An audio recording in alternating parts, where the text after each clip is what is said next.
WHCX, Indianapolis. It's Kevin and Query. I throw, you catch. It's not that hard, okay? All right, get the out of here. I'm going to talk a lot about drills and fundamentals. Watch it, watch it, watch it, watch it. On 93.5 Watch it. and 107.5. Boom, baby. The Fan. Though Ashcraft expected to come off and start this weekend. De La Cruz opposite way. Profar back. Alan De La Cruz opposite way for home run number 2. It's a 4-1 game. We're good, streaky! Yeah. Don't look now, but here come the Red Legs. Oh, Mark Dykton. How much reluctance in creating such an open there? I mean, I watched the end of that game, and I was like, oh, man, the Rockies are making it interesting. And then the Reds pulled it off. You know, the thing about this win streak, it's now 10 in a row. And, Jake, give us the year, the longest such streak since when? So this is, I believe, the 5th time that the Reds have won 10 straight. But they have not won 11 straight since 1957. It's the...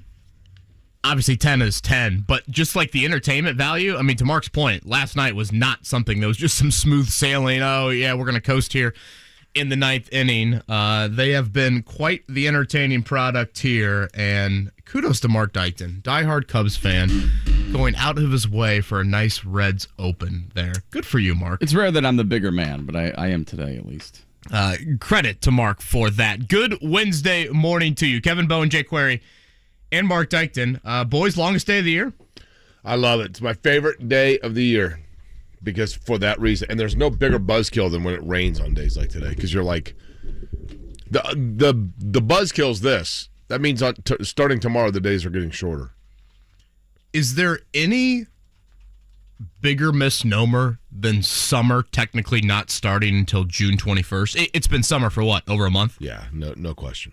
Like, yeah. I feel like of all the seasons, so what, winter is December 21st, 22nd, fall is September, spring is March. Yeah, you're right. Summer has the earliest introduction. Yeah. Right. I mean, I've been calling it summer. Yesterday I went to the dentist, and I was like, have a good rest of the summer.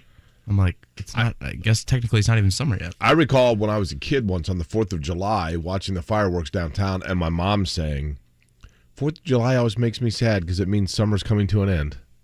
And that's in like 2 weeks. Yeah. Right? So the summer solstice today, it is the longest day of the year.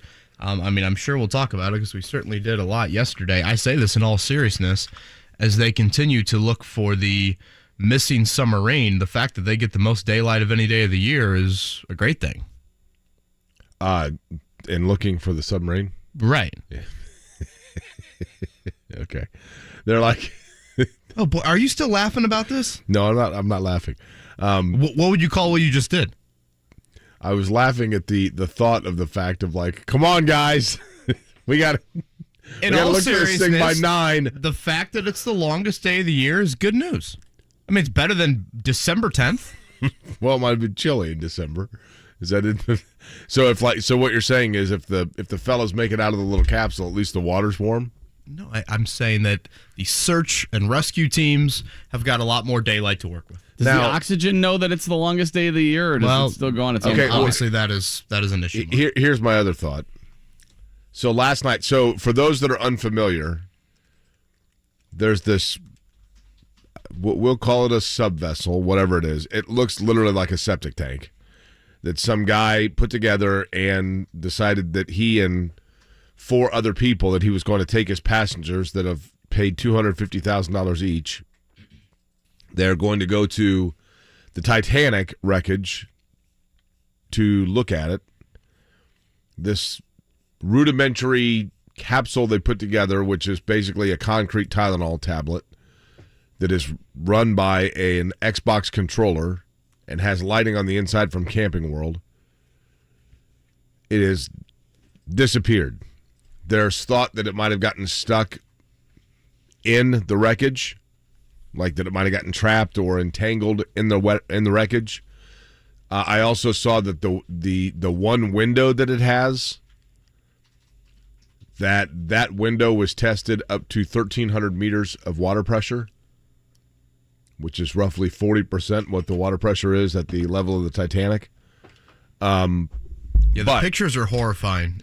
Here's the vessel. So here's what I don't understand. And the controller. Couple of things here. So this vessel on the inside, it doesn't have seats or anything like that. It's literally just 4 dudes sitting around in a round cement tablet that's the size of the inside of a minivan. It has no toilet. That would be, I don't know about you guys, but you're down there for like 4 days together now, sitting across from each other, crisscross applesauce. That would be a bit of a buzzkill, right? But last night, late, it said that there were reports of the sounds of banging being heard. Yeah, every 30 minutes, right? Now, I'm not trying to be like Captain Realist here, but I believe this is I don't know what the material is this is made out of, but I would assume if it is made to withstand 23,000 pounds per inch of water pressure, it's a fairly thick module capsule, right? How hard are these guys banging on it that they are under the assumption that it is managing to go through 4,000 meters of water depth? The sound of them banging on the side. Is that what they think this is? Is these guys are on the ocean floor? I used to bang the controller back in the day. I mean, I'm not trying to be issues with it. Look, listen. We're talking about human life. I get it. Yeah, I get it. But you got these guys doing this, and we're supposed to assume that 5,000 meters away from that, you can hear it through the water of the ocean? Yeah, I meant in all seriousness, I think the fact that this is the longest day of the year, you would think would be a bit of good news. Obviously, I hope they are found, but just the amount of risk that they took by doing this. It was totally reckless. And the other question, I am curious, like, once they got there, was the plan just each person take a turn looking out the window? Well, so here's the other thing, Kevin. I mean, it's not like they were opening up the vessel and being like, all right, let's climb on the Titanic. This is what makes no sense. This is the part that makes no sense that no one's talking about, okay? No one's talking about the fact that these guys decided to take a septic tank underwater. Nobody's talking about everyone's talking about that. Or everyone's talking about the fact that they're sitting inside what looks to be the least comfortable thing on the planet. Everyone's talking about the fact that they're being guided by an Xbox controller and 2 fans that literally look like the kind that you buy at Kings Island to keep yourself cool while you're waiting in line. Nobody's talking about this fact, which is they have one window that is the size of your computer screen.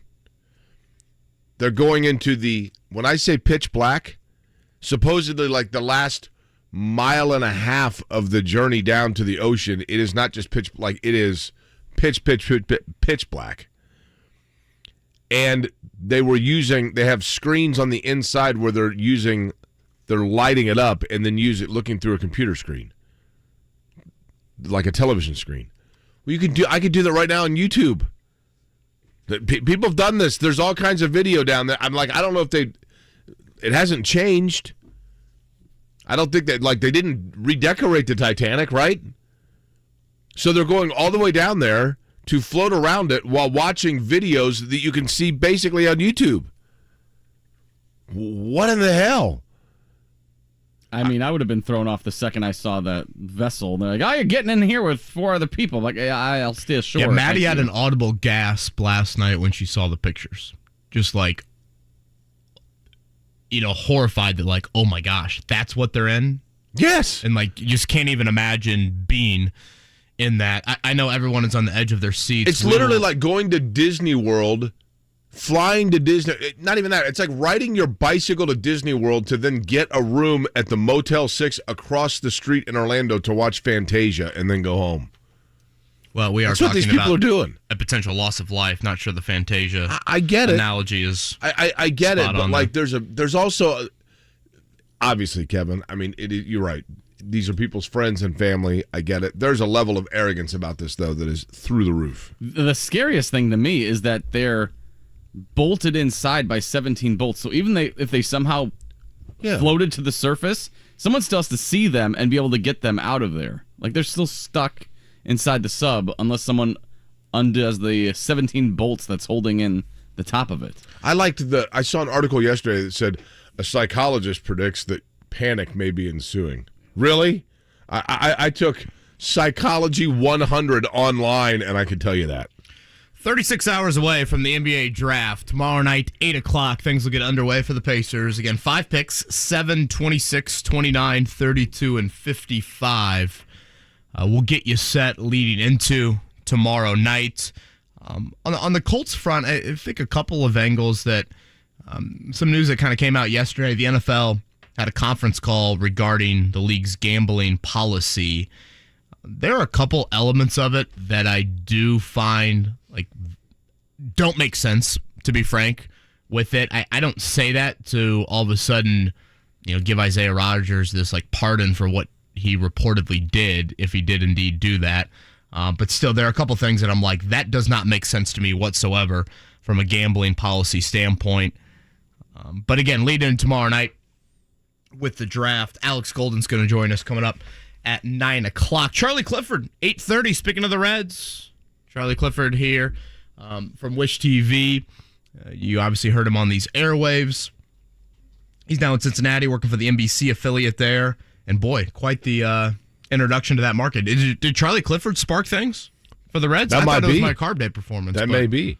Could be different there. 10 in a row for the Red Legs. Hope you are able to enjoy this longest day of the year here on this Wednesday, June 21st. So apparently somebody just sent me, per the Today Show, there are several regulatory commissions that a travel vessel like this needs to go through, and none were checked off.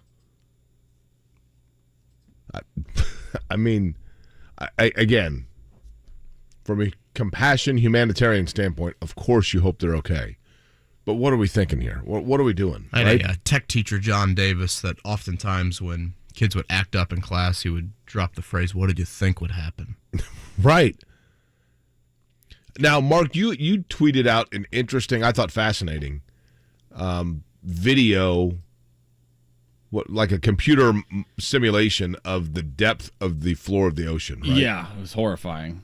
Why would you? Because it just kept going, and you're like, oh my god, okay, enough. Where's the floor of this thing? And it just kept going. At one point, it showed the Empire State Building, the equivalent of the Empire State Building, sitting on the ocean floor, and it looked like if you were to drop a plastic toy jack into a bathtub.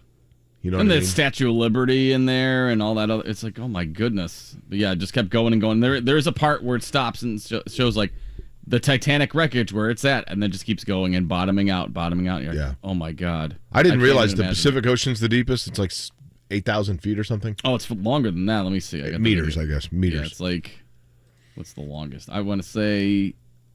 I do know that the lake is the deepest lake in the ocean. 11,000 meters. Yeah, the deepest lake in the world, is Lake Baikal of Russia. If you're ever watching Jeopardy and the final Jeopardy is famous lakes, it's always Lake Baikal.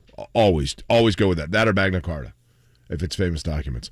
The Charlotte Hornets apparently are set on Brandon Miller. That, according to Adrian Woj, set may be the wrong word. They are.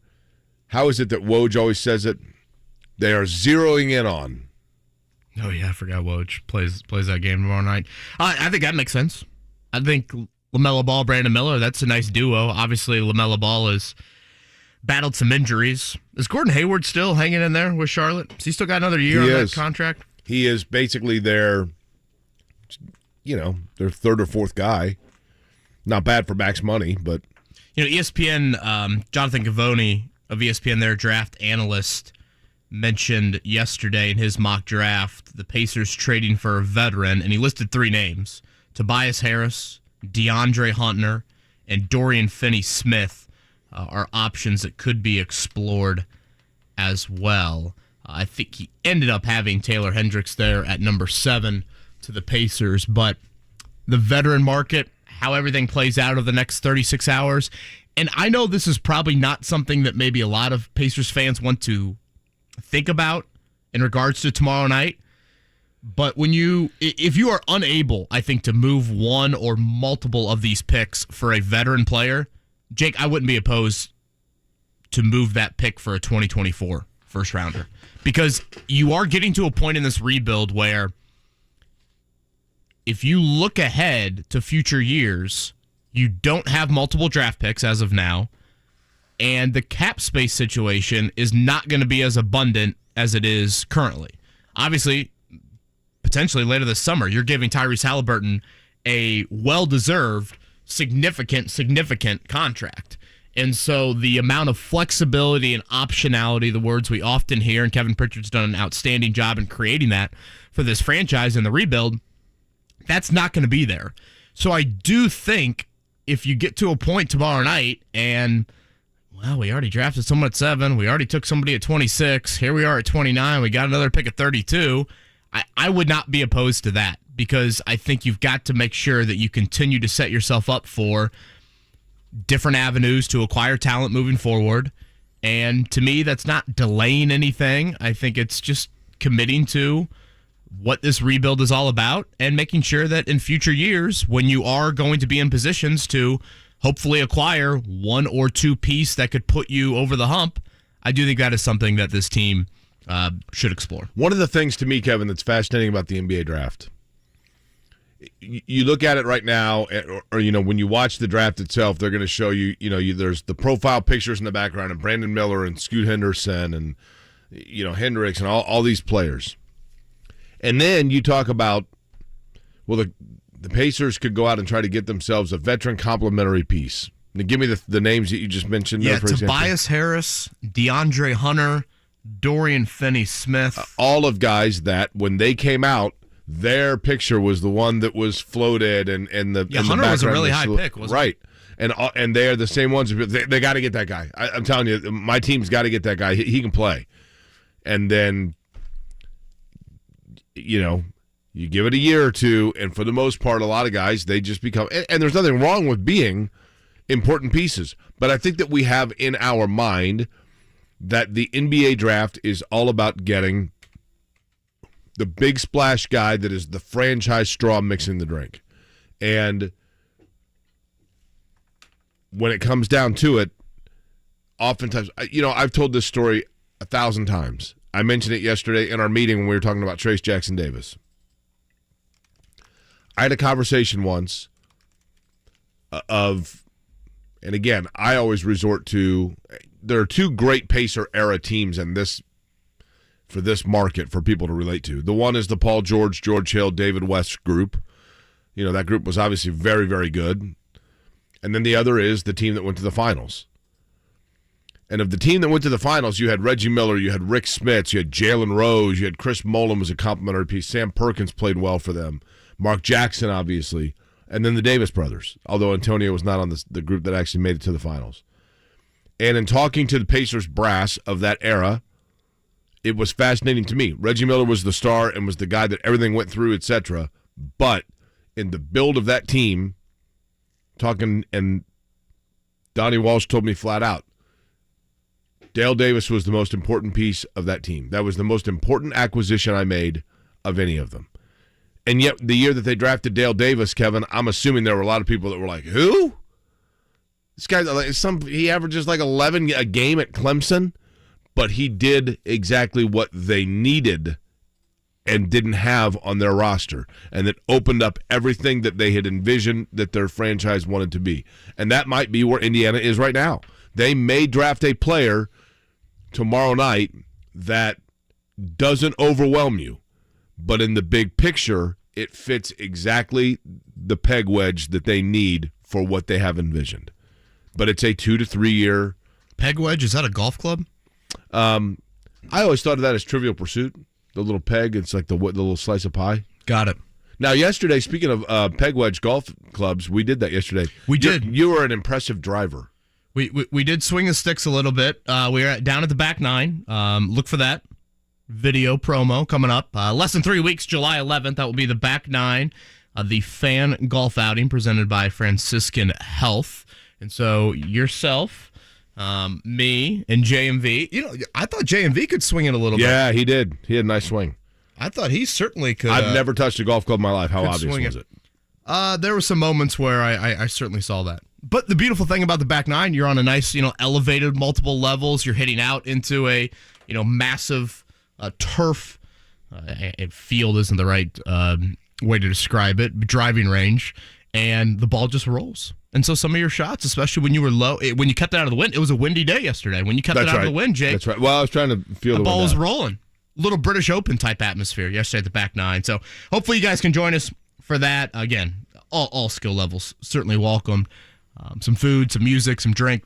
It's going to be a great time at the back nine coming up here in a few weeks. I just retweeted the event page. You can win a free foursome to that. So check out my Twitter account and just tweeted some details on that. You know, when you bring up Dale Davis, Jake, I feel like the pick of Benedict Mathurin last year, that qualified as you need another frontline scorer. Right.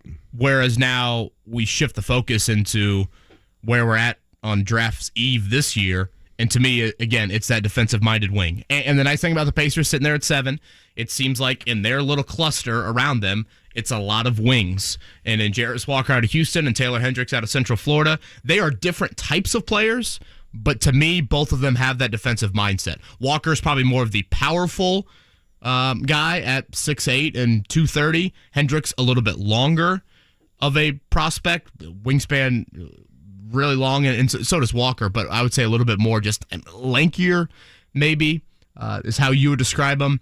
But again, if that happens to be the pick coming up at 9 o'clock tomorrow night, I'm all in on it. I think to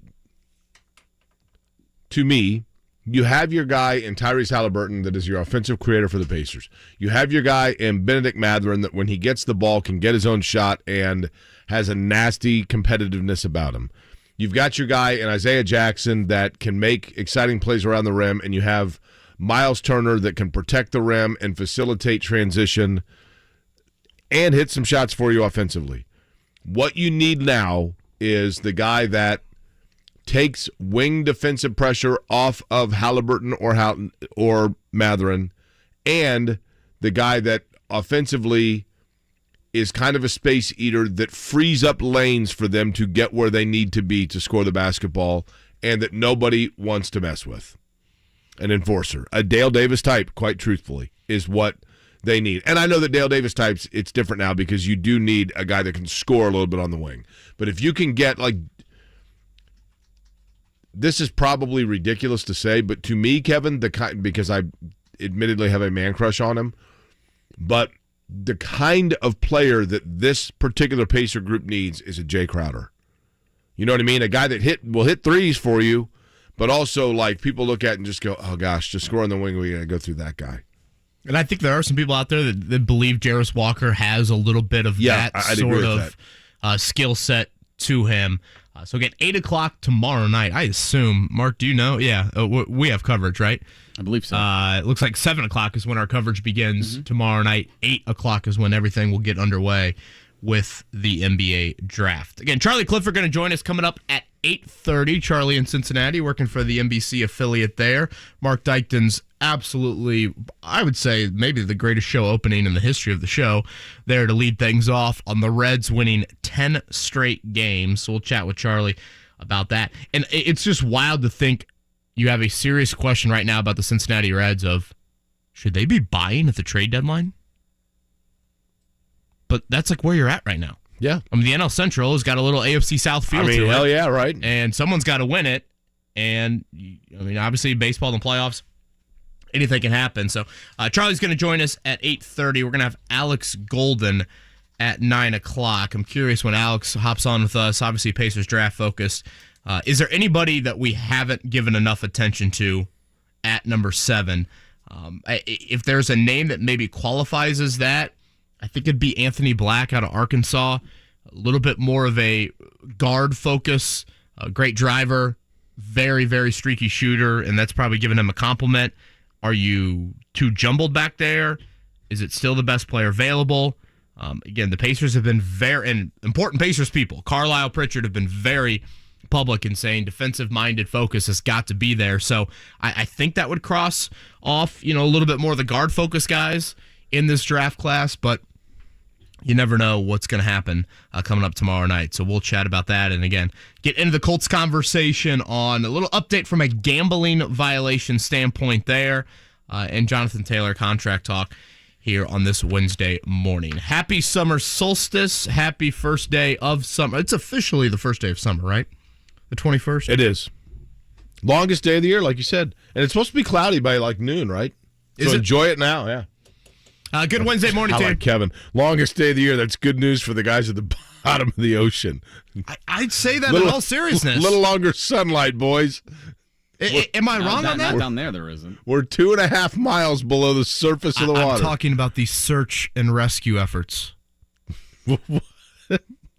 So as Mark said, if this vessel is able to get to the top of the ocean, you obviously have to unbolt the vessel. And for people, daylight and sunlight will be helpful. Kevin, I know this will stun you, but the United States Coast Guard and the other people that are looking for the septic tank at the bottom of the ocean, unlike the fellows in the septic tank, they probably have prepared for those sorts of things.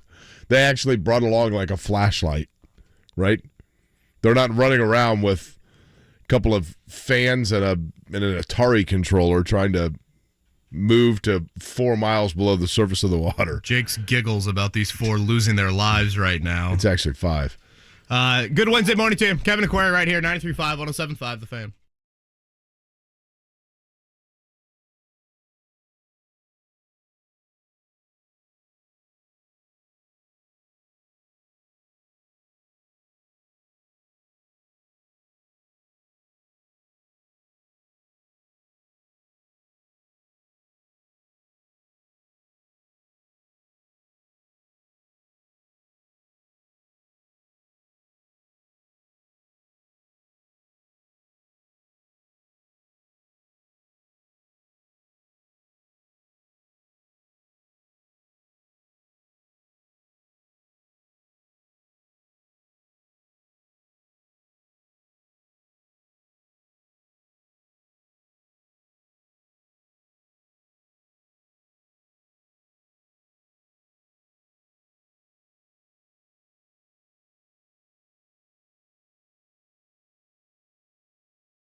The Morning Checkdown. On 93.5 and 107.5 The Fan. You know, they do a parade in Cincinnati every year for opening day. They should do one now.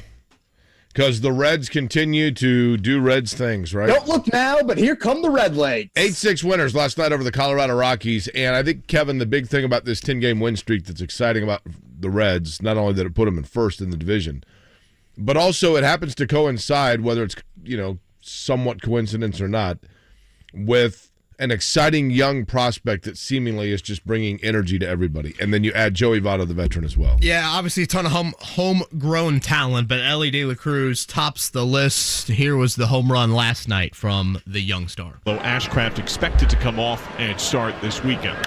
De La Cruz opposite way. Profar back. Ellie De La Cruz opposite way for home run number 2. It's a 4-1 game. This is from ESPN. The Reds have won 10 consecutive games. They are tied for the third longest win streak by a team to lose 100 games the previous season in MLB history. They're 2 wins away from tying the vaunted 1890 Louisville Colonels atop I remember that, list. the Colonels, that year, too. They had some injuries. Really good small ball team. What are you looking at? What? Nothing. Mark just stared at me. Mark, good one for your Cubs yesterday. Ran through the team, dysentery that year. That's right, yeah. Marcus Stroman, good? Very good. Cy Young candidate, I believe. White Sox beat the Rangers. Tigers lose to the Royals. Yes, the Guardians over the A's. The pitching staff for the Colonels in Cardinals Louisville, over the Nationals. they were having to constantly stop the game and question them because they were always finger licking. Doubleheader for the Indians today over at Victory Field. 105 first pitch if you're looking for something to do here on this longest day of the year. Not even a little something there? I mean, No. come on. Just move on. Okay.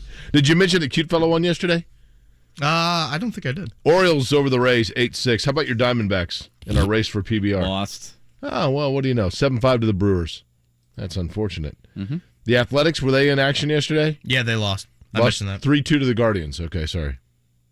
And the Kansas City Royals, JMV has Kansas City. They were 1-0 winners over the Tigers in what I'm sure was a thrilling matchup for people to watch. Got 4 teams left in the College World Series. That would be Florida, TCU, Wake Forest, and LSU. We've had a lot of one-run games from Omaha. So Virginia, Oral Roberts, Stanford, and Tennessee have been eliminated. Good to see TCU. I thought that was great what they did, raising money for Special Olympics. Obviously, they benefited from hosting that super regional against Indiana State. So TCU continues a really hot run, and Wake Forest has really been the best team in college baseball all year long. Of those 4 schools, Florida, Texas, Wake Forest, and LSU, which one would be the coolest to attend? LSU and Florida, hard to argue there. LSU's campus is beautiful. I mean, just beautiful. And a lot of family down there with Mr. Kelly, Coach Kelly. That's right. Family. Wake Forest is a really good school. I don't think I'm smart enough to go to Wake Forest. Yeah, I think it's a really good school, right? There's like 6,000 kids that go to school there. It's like the Butler of the Carolinas. Hard to argue against LSU or Florida. I would assume a lot of talent there on campus. Well, sure. I mean, they're in the Final Four here. Yeah, go ahead, talent as well. 8 o'clock tomorrow night, the NBA draft. Again, our coverage will begin at 7. The Pacers are drafting at number 7 overall. 26, 29, 32, and 55. The other selections. We'll see in the next 36 hours or so what happens on the movement front. How active will the Pacers be? Again, a couple of veterans being thrown around from a wing standpoint for the Pacers. We'll chat about that. And then other needs on the other side. So much of this focus has been, all right, get the wing defender, a guy that can hit an open shot. Should we be paying attention to any other needs for the Pacers? There was also a reported trade with Utah being discussed yesterday. It's actually one that I think I'm a fan of. So we can chat about that on the other side. Kevin and Query right here on 93.5, 107.5, The Fan.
Kevin and Query on 93.5 and 107.5. The Fan. Little Mango Jerry, is that right?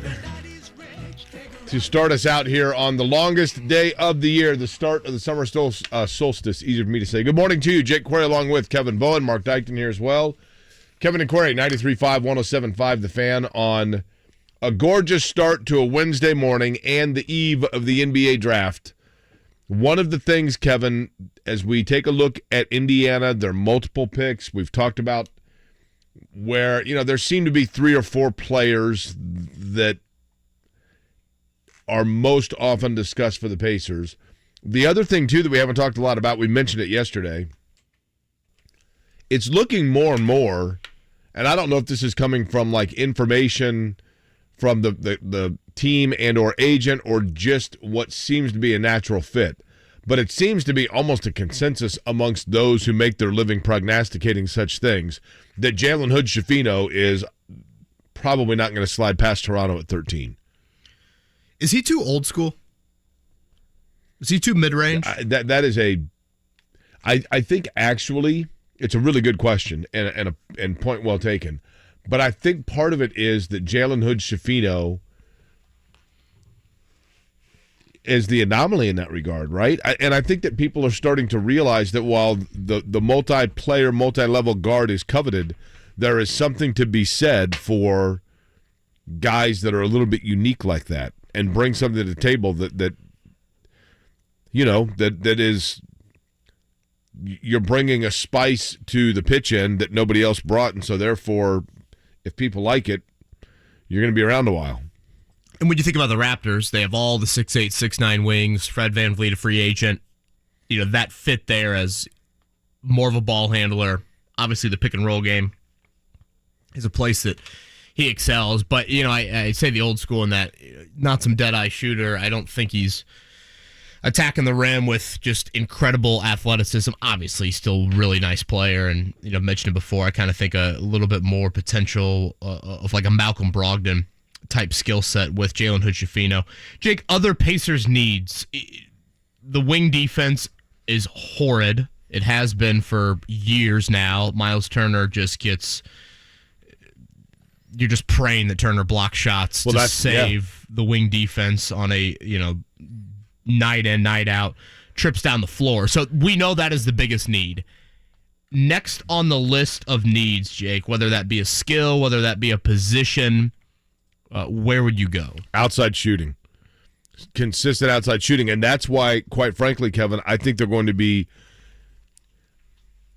7 is a little tough. If they were drafting 10th, for example, I think this is more in the conversation. But I do think that they are going to be intrigued by and tempted by Grady Dick of Kansas.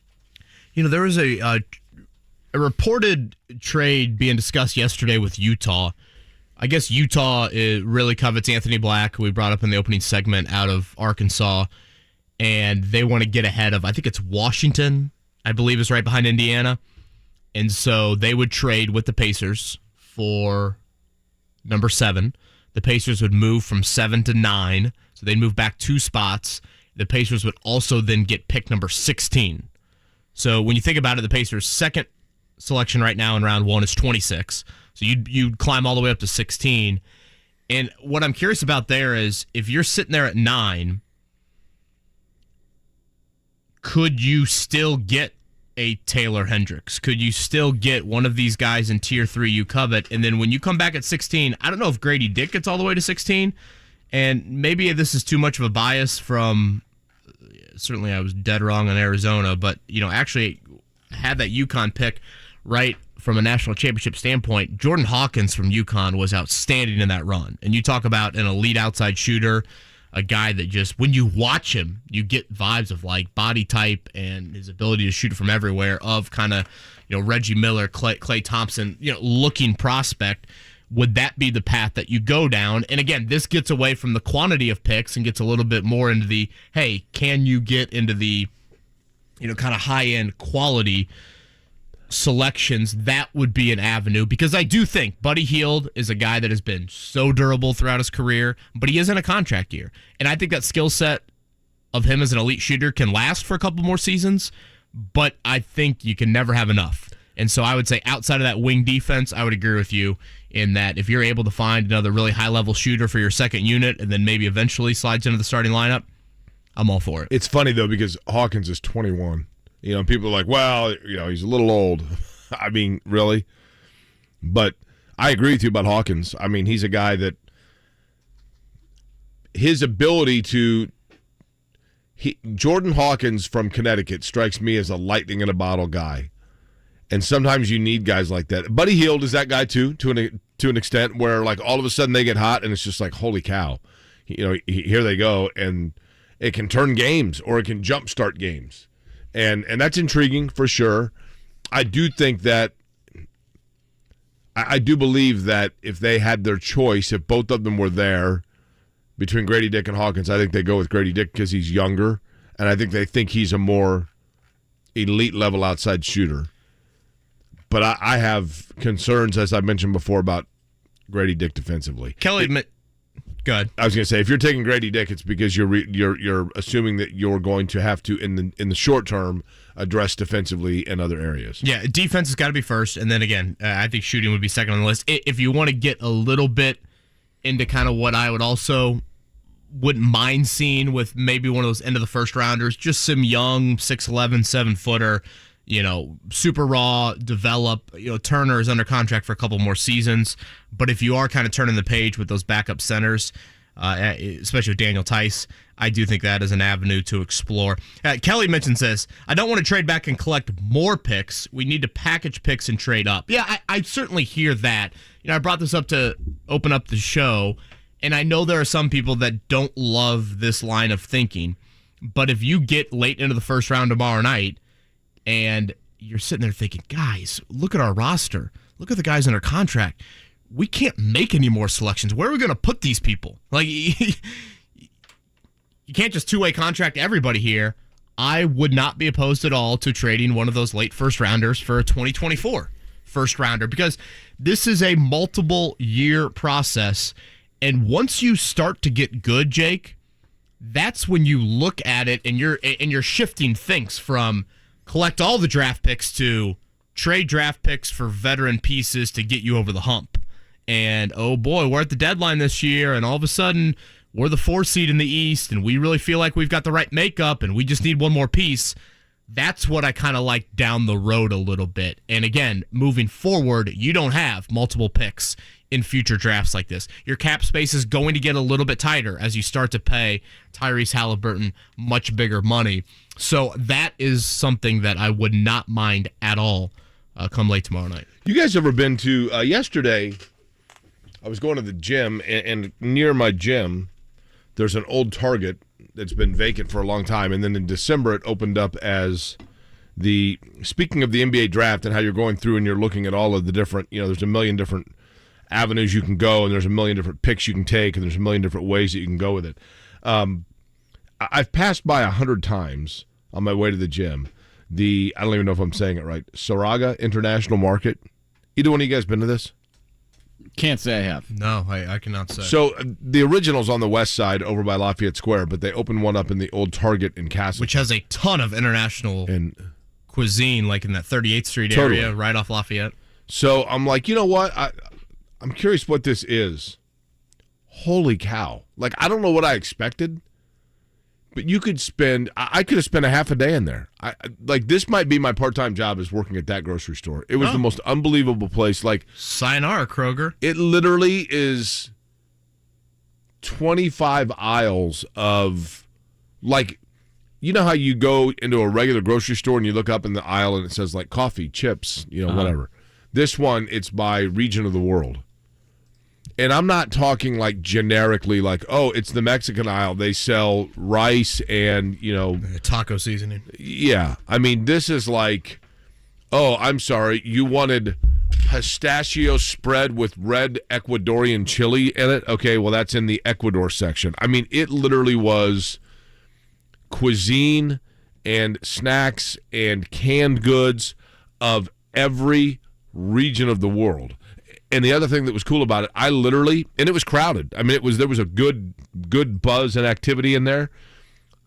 I was the only Caucasian American in the place, which right there means it's totally authentic, right? I mean, it's like, and people were like, had their grocery carts and were excitedly shopping for whatever was, part of their culture, which was totally cool. You guys got any of those ketchup chips from Canada? Well, thank you for asking, Kevin. I enjoyed and tried and they were fabulous ketchup flavored potato chips from South Korea. Whoa. I think they were potato chips. They were chips, but wow, fabulous. Didn't have to go to Seoul to get it. Fabulous. I bought a bottle of Jufron banana sauce, which they used to have at Paco's Cantina in Broderpool. That's actually native. I think that's from Panama. Fantastic. Now, should we be worried about your intestines with some of this stuff? Well, because you've admitted the palate isn't the most. They said it's a 13-hour window before you find out. We'll see, right? I don't know if I should admit this on air, but I do feel like I commit a crime when I go to the grocery on a rather frequent basis. The crime would be this, and I'm really hoping Mark Dykton chimes in here and is like, oh, yeah, that's totally fine. I actually have done that before. When Rosie and I go to the grocery together, I give her a banana and have her eat the banana, and then I just don't pay for it. Oh. Is that allowed? Not usually. That's petty theft, my Should friend. I put my hand on the scale like with the other bananas when I'm paying out to like add the weight? Usually the grocery stores these days have like the fruit that you can get a free one. Like I think it's Fresh Time and stuff has a section really? where you can get like the kid can get like an orange or a banana or an apple. That's the not so fresh time for that's right. Yeah, but still it's free. Now enough to steal it. I know, and I feel like with the feel bad self-checkout about thing, they've kind of taken on their own liberty of risk, right? Yeah, and I mean, I'm not like, I would like to think that's not a major crime, but yeah, I mean, it's kind of full transparent. So you think put the hand on the scale next to the 3 bananas next time? Well, you're supposed to be able to type, and then I like to. I know I like when you lay down the banana and it says right? what kind of banana, and like the one banana's $1.99 a pound, and the other's 12 cents a pound. Well, who puts in the $1.99 a pound one? One other thing, by the way, I wanted to pass along. You guys, I don't think I knew you guys when I was doing this, but when I was a kid, I've mentioned this before, when I was a kid, especially on days like today, they used to have hot dog carts all around Indy, and they may still, but when I was a kid, my mom would bring me down, and we would get hot dogs, and she'd say, find some of the guys on benches and gals, and let's have hot dogs with them, and you can talk to them, and I would talk to them about the Reds and whatever else. And we'd drive home, and my mom would say, well, how many friends did you make today? And I'd say, oh, I made 2.5 friends. Well, what do you mean? Well, one was only a half friend because I talked, but they didn't say anything to me. That's so like most of your relationships. That was a half friend. Yeah. Been there, Mike Byron or whoever else you were talking to. So yeah, that's always been. I've been more of the talker than the listener. But later, when I was an adult, my mom, at her urging, I had the epiphany that the people that I was talking to were homeless, and I didn't think about that when I was a kid. And my mom said, "Well, don't let that change when you're an adult." And I know that there are a lot of homeless people in downtown Indianapolis today, and there are a lot of things that we can talk about at another time about that. But a couple of years ago, when I was between jobs, I did a project where I did a thing called 30 Lunches in 30 Days, where every day, thanks to Hot Box Pizza, I got together with different people facilitated by Wheeler Mission and sat and had lunch with them and listened to their story and what led them to be homeless. Because I think there's the stigma from people that every time you pass a person on the street, you think, well, they're homeless because they did drugs or they're crazy or whatever else. And I heard the journeys that led people to this. And I saw, I would say childhood trauma was the number one theme that I heard. But the 29th person out of the 30 that I sat with was a guy named Steve Dicus. And Steve was the kind of guy that walked in the room and had kind of a snarl about him and was built like just an absolute monstrosity and a big dude. And he sat down and kind of had an attitude about him. And we started eating pizza and we started talking, and Steve told me his story.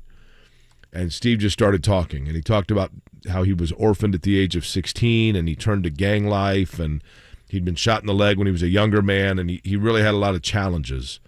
But at his heart, I could tell that Steve was truly deep down in there. There was really a fun, loving, huge, big-hearted guy.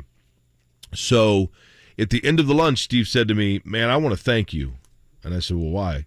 And he said, because for whatever reason, today's the day I felt like talking and you listened. And I remember thinking like, well, That's the opposite of the way it used to be for me, but okay. And I said, well, let's stay in touch, and we did.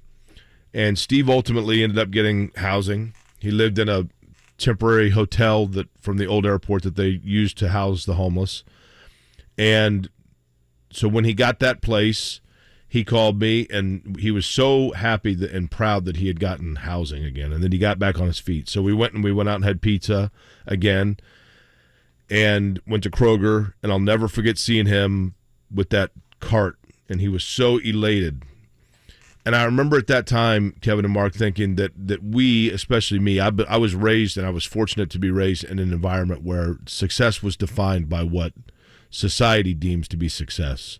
An education, a job, money. But success varies from person to person and from barometer to barometer. And in Steve's case, success was found in the fact that he found footing again, and he was getting his life in the right direction. And I was so proud of that for him because I could see the pride that he had in it. And I think that oftentimes we pass people that are on the street, and I know it's easy for people to drive around downtown Indy and think that what they're seeing is failure, but in fact, those are people that still have somewhere deep down their mold of attainable success.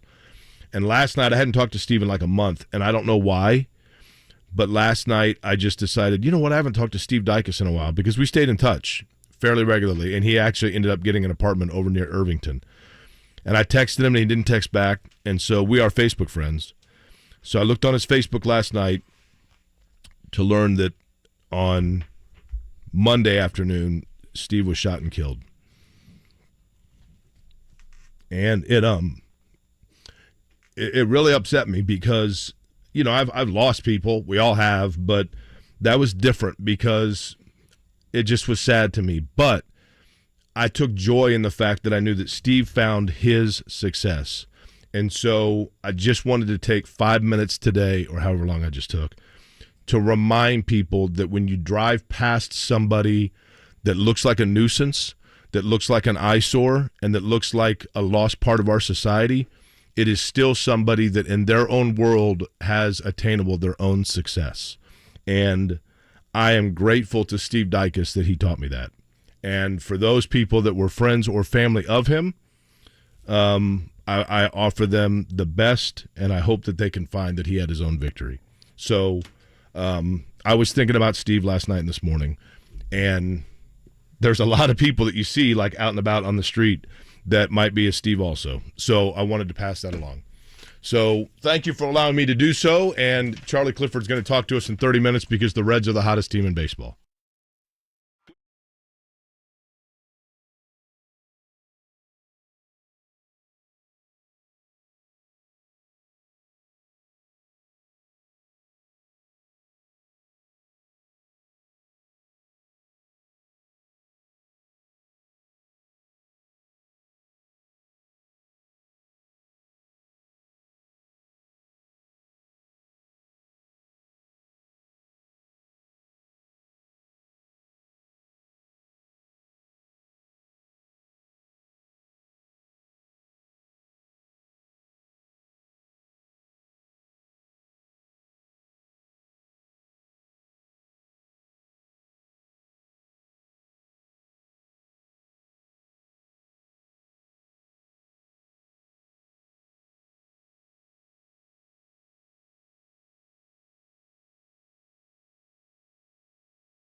You're listening to Kevin and Query on 93.5 and 107.5. The Fan. You remember when you were a kid, Kevin? Like, I couldn't wait until that point in the summer where you didn't know what day it was. You know what I mean? Oh, sure. Without doubt. It's been my life for like 12 years, but the worst is when you start seeing like the school supply ads. And like, come on, Target, get the hell out of here. I mean, especially nowadays, because it's late July, it seems like. Yeah. People are going back. The back-to-school sales are the worst. And I would love to see the Colts training camp schedule come out here soon, because I do think there are a lot of people, a lot of school kids that love to, head out to Grand Park. And I've said this before, it's outstanding that in 2023, with 90-some% of the NFL closing camp or having it at their team facility, that the Colts still go away for camp. And I say away, I know it's not, Anderson or Terre Haute. I think it's really cool, and it's free, and it's a great opportunity. The access is tremendous, how close you're able to sit there at Grand Park compared to, obviously what you would pay to go to any game, preseason game or a regular season game at Lucas Oil. Yesterday, the NFL had a conference call about the league's gambling policy, and, a lot of it I certainly agreed with. There were a couple elements, though, that I'm just like, this makes very little sense to me. And I say that not to, give Isaiah Rodgers an excuse or anything like that. Again, assuming that the reports are true. These are the 6 rules the NFL has for their players in terms of gambling. Don't bet on the NFL. Don't gamble at your team facility. Don't have someone bet for you. Don't share team inside info. Don't enter a sports book during the NFL playing season. Don't play daily fantasy. Now, let's go back to the second to last one there. That's the one I have an issue with. Who cares if they go into a sports book? But here's the thing. That makes it almost – that's an unfair one, and let me tell you why. If you play for the Green Bay Packers – I used to. Packers suck. Kevin, when I was younger, I remember the Thursday night football, back when Thursday night football first was becoming a thing. Matter of fact, it might have even been Sunday night football. Which one was on TNT and Mike Patrick was the play-by-play guy for it? That might have been Sunday night football. TNT, really? Boy, I'm talking mid-90s. Oh. The Colts had a long snapper named Bradford Banta. Nice guy. Out of USC. He was a tight end. And when I worked at the cigar store, Bradford Banta would come in every once in a while. I mean, we were basically the same age, but he really was a nice guy. And he would occasionally ask myself and Larry Langley and John Talbot and the guys that I worked at the cigar store with, hey, do you guys want to meet up this Sunday and watch, it must have been Sunday nights, watch the games. The game. I mean, Washington and Philly are playing, and we would go to a place up in Clearwater and get, it was totally innocuous. We'd get chicken fingers and wings and watch the game, right? Well, in Las Vegas, if you are a Raider and you're on your bye week, or you played on Thursday night football and now it's Sunday night, and a couple of guys are like, let's go watch games and go eat wings and watch games. 90% of the places in Vegas they would go to are sports books. Yeah, and they made it clear on the call yesterday that the rules apply for Vegas and that franchise the same that they do for the other 31. I just don't understand the don't enter a sports book. The other couple of issues I had. We used to do, Kevin, I did imagine this. Last radio station I worked for, we did an afternoon Colts player show from one of the casinos. They came to the casino and sat in the casino and did 2 hours of radio with me. Now, I don't think that the casinos here in Indiana have sports books in them, right? I think it's just no. I think it's just Northwest Indiana does. Okay, but not Anderson or Shelbyville. Correct. There was a comment yesterday that rookies now have to go through mandatory training on the policy. My question to that is, why wasn't this always in place? Correct. I mean, that should be rookie orientation 101. I mean, one of the first, because rookies do spend a little bit extra time in the facility outside of the veterans this time of year to just, okay, this is what life in the NFL is all about. We'll help you with your financial help here, real estate help here, all of those things. That to me would have been a no-brainer and exactly something that they should have had in place all the other, years ever since the gambling policy was first instituted. And then the last one, and I guess this is more for the other employees, like if you work in the Colts ticketing department, you can't bet on any sport. So players are allowed to bet on other sports. But if you work in ticketing or marketing or you're Blue the mascot, you are not allowed to bet on other sports. That, to me, like, I don't get why are players allowed to do some of it, but don't the sports Matt book Taylor can't bet on the Kentucky Derby. Don't the Colts take sponsorship money from the apps? Yeah, and again, this gets into kind of the murky, the NFL and franchises are obviously in bed with all of these different gambling apps, but I don't understand why players would be allowed to do some of the gambling. Right. But so in other words, the apps are the only sponsor the Colts are taking money from that they encourage their employees to not patronize? Well, not even encouraged. Like, you're not allowed. And I'm not talking about the players. I'm talking about the woman or the man who takes phone calls or distributes the mail in the building. Yeah, I don't. Explain that one to me. Why? There are a lot of... because they have access to players, probably. I mean, I would assume that's it. But it's other sports. Yeah, that's fair. Yeah. Like, so... Matt Taylor can't put a bet on his Reds. Anthony Richardson could bet on the Belmont. Matt Taylor cannot bet on the Belmont. That doesn't add up to me. I think there's a lot of parts of the gambling policy, NFL related, that I agree with. The integrity of the game, you cannot jeopardize that whatsoever. But some of that stuff that I just read there, don't enter a sports book. Why weren't rookies always doing this mandatory training? And then the last one, employees, to me, the business side employees should be allowed to do the same things that the players are. The Isaiah Rodgers story to me is fascinating because it intertwines the two most dangerous things about being a professional sport in 2023, a professional athlete in 2023.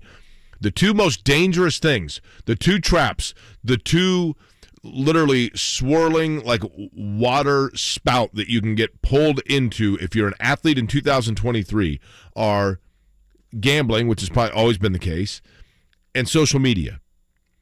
And I'm not saying that eventually it wouldn't have come out with Isaiah Rodgers, and I'm not saying that doing something and not getting caught makes it any less a crime. But 3 weeks ago or whatever it was, I get a text message from somebody that says, hey, I know a guy that knows a guy that talked to a guy that plays for the Colts that is being investigated for gambling. I said, really? And I get a little bit more information. I reach out to somebody else and I go, hey, what do you think of this? And we both are like, I don't know. I mean, there's a lot of, Uber driver says Andrew Luck had snowboarding accident, And then literally within like 3 hours, it comes out on some obscure website. I don't mean that to belittle the website itself, but on a website, there's a report. The NFL is investigating a gambling situation, and one peripheral starter is involved. And I'm like, okay, now there's not only smoke, there's a spark here, so there might be fire. And then what happens? But Isaiah Rodgers goes to social media and posts a big thing. Yeah, it's me. I'm sorry. I shouldn't have done it. It's terrible. And so you're thinking, okay, well then, and the Colts come out and go, we didn't know about any of this. What's going on? And the Colts are literally asking the reporters that are calling them for comment, like, well, what are you hearing? Because we're not hearing anything. It's been how long now, Kevin? 3 weeks? Sounds right, yeah, early June. If Isaiah Rodgers had never said a word to anybody, then all we had to go by was just some guy, some sports page that sent one tweet that was a big, not even a ripple, but was a little bit of noise for 4 or 5 hours, and people were like, what's going on? But once he sent that out, then he basically stood up on top of the mountaintop and was like, I'm here. I took the banana from Kroger. And typically Meyer, but yeah. And so social media and his feeling of necessity of getting involved in that, again, I'm not saying that it that it would have been okay for him to do it and never be caught, but we've never heard anything more about it. And I'm like, would this even be in the, like, is it possible that he would have inked a deal and gotten it before any of this came out and nobody would have even known about it had he not mentioned that it was him? If I'm not mistaken, I feel like Stephen Holder and ESPN had reported it was Rodgers before he tweeted that out. So I think we maybe would have had kind of those ancillary sort of reports, but obviously the Colts confirming it or the NFL confirming it, outside of we are aware of the investigation and we'll provide further details at a later. We're still gathering notice. Facts. Right. Tim makes a good point. Players have a union. The other Colts employees do not. Yes, that is a good point. Again, it still doesn't explain to me kind of the full, well, I guess it explains, but I don't agree with the fact that the other employees cannot bet on other sports. Again, I'm not talking football, other sports. Trey points out here, Shelbyville and French Lick have sports books. I knew that. I've been to the French Lick sports book there. Clearly didn't win because I'm care not to remember that. It is, and we'll see how the Rodgers thing obviously plays out from a punishment standpoint and what goes from there. But I do think it's pretty wild to look at the cornerback depth chart right now exiting the spring. And by the way, 1075thefan.com, I posted a depth chart earlier in the week of what I think things look like offense and defensively heading into training camp from a depth chart standpoint. Jake, you're starting corners right now, and like unquestionably you're starting corners. One is, in my opinion, the most disappointing Colt from last season. And now he's in a contract year, and just given the nature of that depth chart, he might be one of your more indispensable Colts this season, and that would be Kenny Moore. And the other starting corner that I don't know if I'm writing it in Sharpie on paper right now, but it's in pen, and you look for your whiteout, is Dallas Flowers. And in mid-December of last year, Jake, Dallas Flowers had yet to play a defensive snap in the NFL. With a month to go in the season, he had yet to play a defensive snap in the NFL. And here we are 9 months later, and he's a definite starter at corner. It's crazy how that position group has changed so much and how it is just littered with inexperience. And again, we'll get to training camp here in a little over a month, and a guy like Juju Brents, a second-round pick out of Warren Central, he's going to have a great opportunity. Didn't participate in the spring due to a wrist injury. He's going to have a great opportunity to be, I think, that third corner, that other outside corner when you get into your nickel packages. Darius Rush, the fifth-round pick out of South Carolina. A couple of obscure veterans in Darrell Baker Jr. and Tony Brown. I mean, that is a position group that we're not talking about a bunch of right guards and left guards. I mean, corners matter big time. It is a group that just is wildly inexperienced. And then you got Kenny Moore, a guy that, again, I think qualifies as the most disappointing player from last season. Yeah, Kenny Moore is going to have a big-time bounce-back year, right? Huge for the team and individually. I guess contract year for him. In Kenny Moore's case, Kevin, you almost want to ask yourself, like, who's the real Kenny Moore, right? I think that's a fair question. I think that's a fair question. And that was probably one of the more... The Colts haven't had a lot of these that kind of bleed into the public eye of, yeah, I had issues with the coaching staff. The coaching staff had issues with me. Kenny Moore, I think, qualifies as that from last season. The Colts haven't had a lot of those, volatile characters in a locker room. And I don't think even Kenny necessarily qualifies as that, but in a very professional manner, he said that, and the Colts staff said that, of like, guys, we were not on the same page at all. And so how he reacts to that in a second season with Gus Bradley, that's a dude that really wants Matt Eberflus back. He's a guy that I think thrived in that system, and it was 1 year, but he did not have that sort of season at all last year. Cornerback giving you like left tackle vibes from last season? Yeah, that's a good way to put it, Mark. Yeah. And again, I've said this before. I'm okay with playing the youth there. I just think we all need to accept it. It's more just kind of wild to me how much that position has changed in 9 months. I mean, Dallas Flowers was nowhere. I mean, Jake brought him up because he went to Pittsburgh State, and they're the Gorillas. And now all of a sudden he's like, I mean, when you list the... He had one good in the Dallas Flowers, I remember. What was it? He had like a kind of a fun interception in preseason or whatever, and I think almost jokingly, I'm like, I love that guy, yeah. And now at the positions that really matter in the NFL, Mark, to your point, left tackle, wide out, defensive end, corner, one of those ones, non-quarterback, you've got a dude that all of a sudden has become a really important player with the trade of Stephon Gilmore and potentially a very long absence for Isaiah Rodgers Sr. Do we get the Isaiah Rodgers Sr. news dump at Friday at 5 o'clock, July 4th week? Is that your prediction? I mean, it is. When did the John Morant thing come out? Wasn't that Friday? Last Friday? I do think they did a nice job with the John Morant waiting past the parade, too. Mm-hmm. I was glad they kind of gave Denver their moment, but that was what, Friday midday? Yeah. Uh-huh.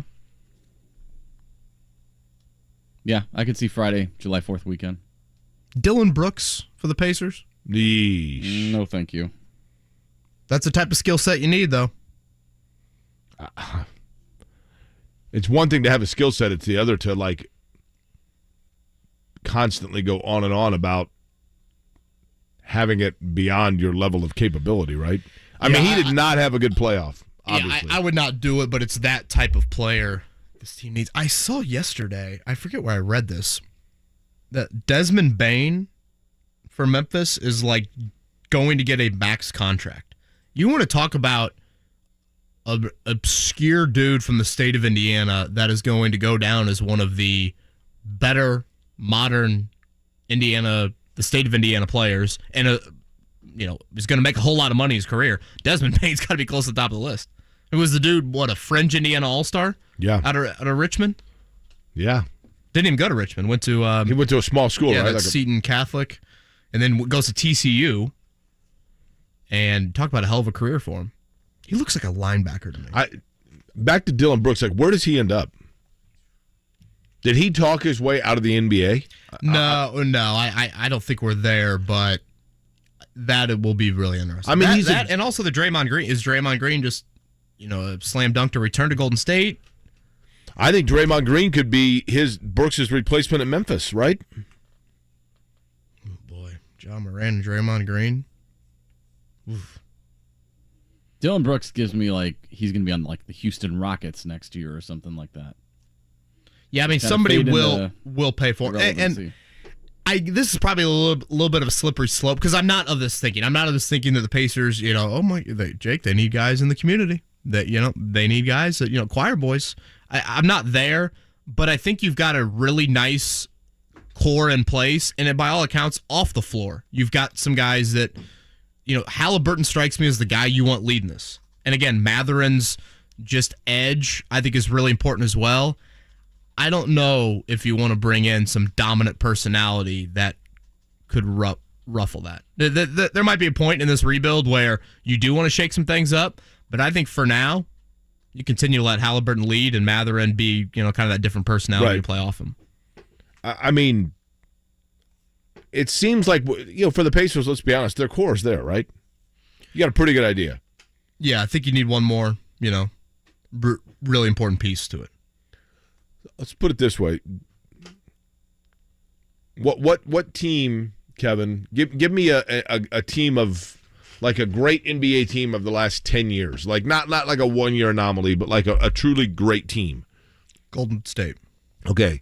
So for Golden State, if you are the Pacers, so Steph Curry is your Halliburton, right? That's the guy that the ball's going through them. He's the tone setter. Matherin, you're hoping becomes your Klay Thompson, right? What player, what member of Golden State are the Pacers missing? Yeah, it is probably like a Draymond piece. Or even like a Jordan Poole. Yeah, Jordan Poole's a good one. Yeah, I think you have your all-star in Halliburton. You hope to have an all-star in Matherin. Now it's who's that third or fourth option. If you look at Denver in the playoffs, again, we're not comparing, and I know you weren't doing this, Jake. We're not saying that Halliburton is Jokic and Matherin is Jamal Murray, but in this sort of rebuild, that's what those two pieces represent. Now the question, I think, is, okay, you still need a Michael Porter and an Aaron Gordon type. And Turner and Hield, I think in their own ways, can be like that, but obviously long-term, you don't necessarily have a question, or that isn't as much of a sure thing. Hield, given his age, Turner probably a little bit more, just his contractual value. And then I don't think injuries are a huge deal with them, but he certainly has had some in his career. Okay, Charlie Clifford going to join us in a few to talk about the Red Legs. Coming up at 9 o'clock, a little bit more on the NBA draft front with Alex Golden, Setting the Pace is the podcast there. We'll get his thoughts leading into tomorrow night. Let's lead off this morning check down with the hottest team in baseball. The Morning Checkdown. On 93.5 and 107.5, The Fan. 10 in a row, folks. The Cincinnati Reds. Did you understand my text, by the way, Kevin? Yes. Yeah. Another one for the... I got to follow the whole acronym. And you did 10 of them, didn't you, Timmy? Yeah. Now, Kevin... This one belongs to the Reds. Correct. In acronym form 10 times. That was very well done by you. 10 in a row, man. Don't look now, but here come the Red Legs. The Reds have won 10 in a row. They have won 10 games in a row, I believe, 4 times since 1899, but they have only once then won the 11th. And I believe that was a 12-game streak in 1957. We got a day game today, something like that. Are we jinxing it? The Reds, 12:35 first pitch against the Rockies. Oh, there's time for us to still make it down. Andrew Abbott on the mound. I love that. We all three leave from here, go home in time to shower for the first time, not together, hopefully separately, and meet back up. And then, wow, you didn't need to throw that in there. Boy, summer solstice. I believe I just said down right there. I believe I just said not together, but individually, and then we meet back up and we go down to the Reds game, right? Strong clarity there from Jake. Charlie Clifford thrilled to join us in a few. We'll talk more about the Reds with him. Other baseball scores from yesterday. Mark, Cubs, great pitching, great defense over the Pirates, 4-0 there. Hell yeah. White Sox over the Rangers. Tigers lose to the Royals 1-0. My A's, a tough one for the Guardians. Jake, you said Orioles got the dub? Orioles did get a win yesterday. As a matter of fact, cute fella remains hot, 8-6 over the Rays. Doubleheader over at Victory Field today for the Indians. Over the Rays, mind you. How about that? Mm-hmm. I'm telling you, cute fella, man. They're just going to hang around all year. Hey, root for me. LSU 5-0 winners over Tennessee in the College World Series. TCU over Oral Roberts. Is that right? Yeah, Oral Roberts eliminated. I thought TCU. TCU's alive. Florida's alive. LSU and Wake, right? Those are the 4 left. Yeah, you're right. Could be a pop quiz question today. Aaliyah Boston, Eastern Conference Player of the... Was it month or week for her? I believe it's week. They are out west. They're off till Thursday, right? The Fever? Out west for a 4-gamer starting tomorrow. Aaliyah Boston averaged 22 points, 9.3 rebounds, and 1.7 blocks for her this past week. On the flip side of that franchise, the Pacers, again, the draft tomorrow night. Our coverage will begin at 7. The draft officially starts at 8. You know one of the best things I love about the NBA draft? 5 minutes in round 1, 2 minutes in round 2. No doubt. Yep. It still ends up going to like midnight, though, sometimes. But I'm good with it, especially on a Thursday night. Mark. You know what I also like? There's not like some super weird, full embracing, like almost like squeezing too tightly hugs from the commissioner when they get up on the stage. Yeah, there are some moments, to go back to your showering together comment, where you think Roger Goodell could be doing that. Mm-hmm. I think we just move past that, and we just don't have to talk about it again. Is Adam Silver the only commissioner not to be booed in a draft setting? He gets a little bit booed, doesn't he? Does he? I think a little bit. Are we still Radio City Music Hall for the NBA draft, or have we started to move that around? Well, they've moved that around because remember it was here in '94. When the NBA draft was here? Yep, Glenn Robinson went number 1 overall, and that was the year that the Pacers picked Bailey in the second round, and the whole crowd was chanting, Bailey, Bailey, Bailey, and then they get up there. The Indiana Pacers select Damon Bailey from Indiana, or actually the University of Indiana. Everybody went crazy. Oh, yeah. I believe there is a press conference later today to announce some of the events around All-Star Weekend coming up in February. I keep on forgetting the All-Star game is here. Now, walk me through that schedule. Thursday night, they do nothing, right?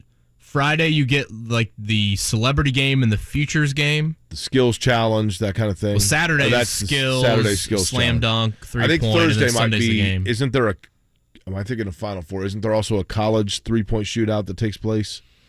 I feel like they do that Final Four weekend, college-wise. It'll be, people will be stunned at the number of, I mean, the Super Bowl, obviously, it's not to that level, but it's way more than people guess on the number of people that will be here in Indy and the number of events around town. More global?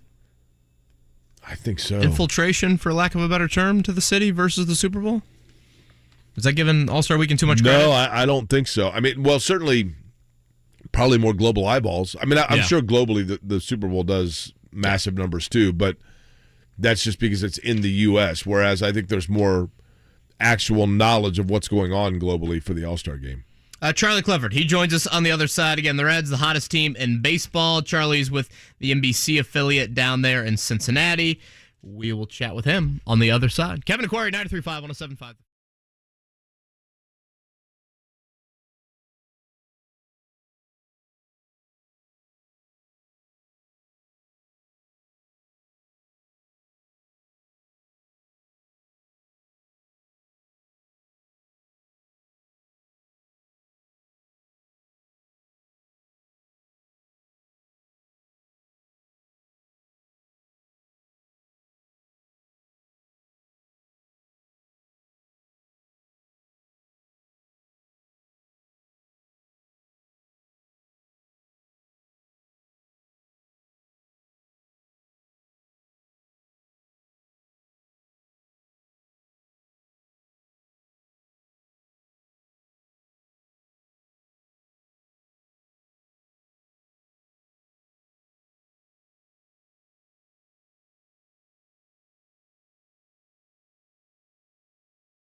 Kevin and Query on 93.5 and 107.5. The Fan. Mark Dykton, did you just get pranked by Charlie Clifford? I did. He got me good, too. Oh, my I got totally thrown off. gosh. Charlie, outstanding. Walk us through this prank. I don't think Mark has ever been pranked.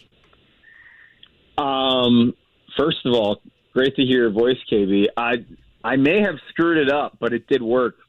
So I answered the phone and just said J. Heilman Brewing Company, which, you know, I was going along with your blue ribbon joke, but now that I'm thinking about it, I think they brewed old style back in the day. Maybe that wasn't blue ribbon as well. I don't know. I need to phone a friend here.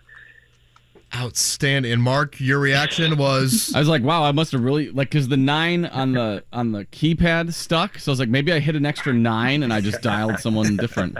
Hey, It's early for everybody. What's going on? Charlie's pulling off pranks as good as the Reds are playing baseball. Things are great, man. How's oh my God. How's life in Cincy? I'm giving you all the credit for sparking this unbelievable run by the Red Legs. I know, and I'll take it all. I'll take it all. There's no coincidence here. It's been fun. Young team, out of the blue season. I mean, yesterday they designated Will Myers for assignment, which was the only player not named Joey Votto currently on the payroll, making over $2.5 million this year. I mean, it's just it's making Moneyball look like the Yankees. I mean, truly, and I mean that in the most respectful way. I mean, it is a bunch of guys trying to prove that they belong here, and I think 500 would have been a huge success, and any Reds fan would have taken that, and instead to have this run and to be in the middle of an NL Central that, will not scare any of these young guys away. I mean, it's going to be a fun summer here. There's no way around it. Charlie, I know for a lot of people here, baseball team, it was interesting to me when I was in the situation you are when I went to St. Louis. So going to a market where baseball is, a major theme in the summer, because what I found interesting was each series – teams would win or lose in different ways. And, covering a baseball team is different than just being a casual fan. So I wanted to know from your perspective, this sudden awakening of the Reds and this streak comes because they are doing what? I think it's the base paths. I think everything starts there. Everyone in this lineup, minus Votto and who's ever in the catching spot each night, is a legitimate threat on the bases. This isn't a home run hitting team. They are not going to rely on the long ball. And I think that bodes well if they are able to get into the postseason out of the Central. But you've seen the stuff go viral with Ellie De La Cruz. He's not the only one that's taking the extra base. David Bell deserves a ton of credit. I think his demeanor with this young team, he'll get fired up and he'll get thrown out what seems to be every other week, once, but he's so even-keeled. And I think that's important because, look, there's a logjam, and he's having to put certain guys on the bench each night that probably deserve to stay in there because of how deep this team's become in like a month's time. But, yeah, I think everything starts on the bases. And the bullpen's just been, I think for Reds fans listening, you're like, oh, my gosh, how did it come together this well? I mean, Alexis Diaz, 20 for 20 in saves. He'll be in the All-Star game, no question about it. And, it's just been a perfect storm, really. So I'll stick with that analogy. That Cardinals team, for example, that I covered, had kind of like Ellie De La Cruz in the fact that there was a rookie player that had been on the radar coming up through the ranks, and people were excited about him. And then he just took the league by storm. He was the buzz of baseball. Everybody was excited. He was different, and it was Rick Ankiel. And Rick Ankiel, while a wonderful player, he was really arrogant. He was really reckless, and it all collapsed on them. And then he came back and reinvented himself elsewhere. Ellie De La Cruz, I have no idea what he's like. So my question for you is because he has the same grip on this franchise, but what kind of player or guy what kind of guy does he seem to be at this point? Well, he can throw 96 from third base, and he could probably locate it better than Ankiel did. So maybe that's a start. But I don't know if that's saying much. Yeah, no. A little high there, Rick. Let's bring it in. He's working on his English, but this guy has had a smile on his face, since day one, actually before day one. Olivia Ray, who I know plenty of folks miss in India as well, she went down to Louisville before he got called up and did a lengthy sit down. This is a young man, youngest of 9 kids, grew up in an apartment in the Dominican Republic, came from a situation that, I think we can all nod our heads and say, wow, that just the odds there to even have a chance to play professional baseball. And I think he carries with, that with him every night. I mean, he's having fun. He's not stressed, he's stress free essentially. And I asked Joey Votto the other night, what's one piece of advice you would give this kid if he asked? And he just said, look, the sixth tool to be a Major League Baseball star is resiliency. You're going to have lower lows than you've ever had in your life, and you're just going to have that grit to push through it. Because you just said it at the top. It's a long season. It's so much different covering baseball than the NFL, where it's one game a week. And the beautiful thing right now in Cincinnati is, every day feels like Friday. I mean, Reds fans are waking up thinking, all right, what do I have to do before that game starts? Because it's just been a crazy turn of events in really 2 months. Charlie Clifford, he's down in Cincinnati right now. WLWT, that's the NBC affiliate. Charlie, of course, you heard him on these airwaves a lot, watched him on Wish TV. He's with us here on the Payless Liquors hotline. Charlie, you were in this market for how many years? Six great years. 6 quarterbacks, but 6, so you're going to have Richardson now for 15 now that I broke that streak, and I hope people hope you're right. I've been reading and listening, and I'm encouraged of the early reports. Well, nothing against you, but if Colts fans had to see you exit town for Anthony Richardson to be their QB for the next decade and a half, that'd be a pretty good deal. Yeah, I think they will take it.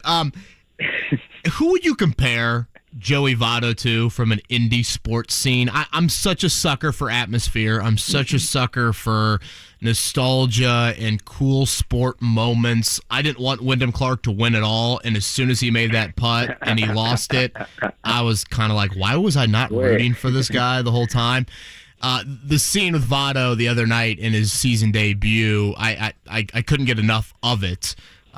Would you compare him to anybody from an indie sports scene standpoint? First of all, the KB voodoo doll was out and Tiger Woods wasn't involved. You're throwing this kid under the bus. Might have had a 529 on old Rory there, so we're back to the drawing board in the Bowen household. Yeah, you know better than that at this Don't tell point. Maddie that, though. Yeah, I think the only, again, full disclosure, Votto's been around, a few days now, but we have spoken to him a couple times. I think Phillip Rivers would be the only person in my, brief run through Indy there, at least in person, that would come to mind, just because every answer he gives, it's legitimately intriguing. There are no stock answers. I think that's, a journalist's dream, right? I'm not going to get the auto response. I'm not going to get the cliche, I could have written that last night when I was thinking about what question am I going to ask this guy. He is very, he's just such a deep thinker. And to see, for somebody new like me to show up, this guy's been here 17 seasons now, and to see him reflect on, really some lean years there and sticking it out and having this crazy rotator bicep surgery at 38, not knowing if all this was going to pay off to even get back, and then to have that night 2 nights ago, it just makes you appreciate what we don't see in sports anymore, which is someone wearing the same jersey their whole career and being really good. So I think, especially in a city like this, considering how long it's been since the Reds have brought this sort of feeling to their fan base, I don't think it's a coincidence that Votto had that night, and I think the hope is from here that he can just contribute and be a piece, because the beauty for him is he doesn't have to be 2010 MVP Joey Votto. Just keep these kids moving in the right direction and deliver some clutch hits, and I think that'll be enough to keep him in the lineup. Charlie, I'm going to ask the question that's probably going to get me the most mocked of, how did Query not know this? What's the origin of the Viking stuff? Jake Fraley was in on it. I think as we've seen across Major League Baseball, it seems like every dugout kind of has a thing. But again, as for where it actually sparked in spring training, I'm not exactly sure. I'm a little surprised that they haven't gotten thrown at yet. Did you guys see the other night? Obviously, Votto's curtain call, you can understand that. But I've just been amazed this year how we've gone in like 2 seasons from like a small bat flip would spark a benches clearing brawl to now we're just full blown. Get the guys are out of the dugout. People are hopping over the railings every home run. Have you two noticed this seismic shift like overnight? I love it. It's cool. Yeah. I was.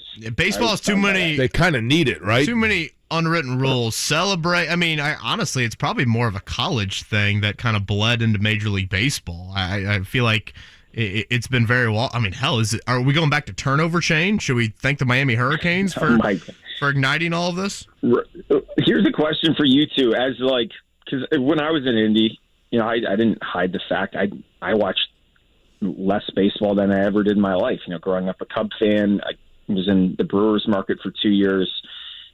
Do you think the rule changes are working for folks that, aren't glued? And forgive me if you two are watching a specific team every night.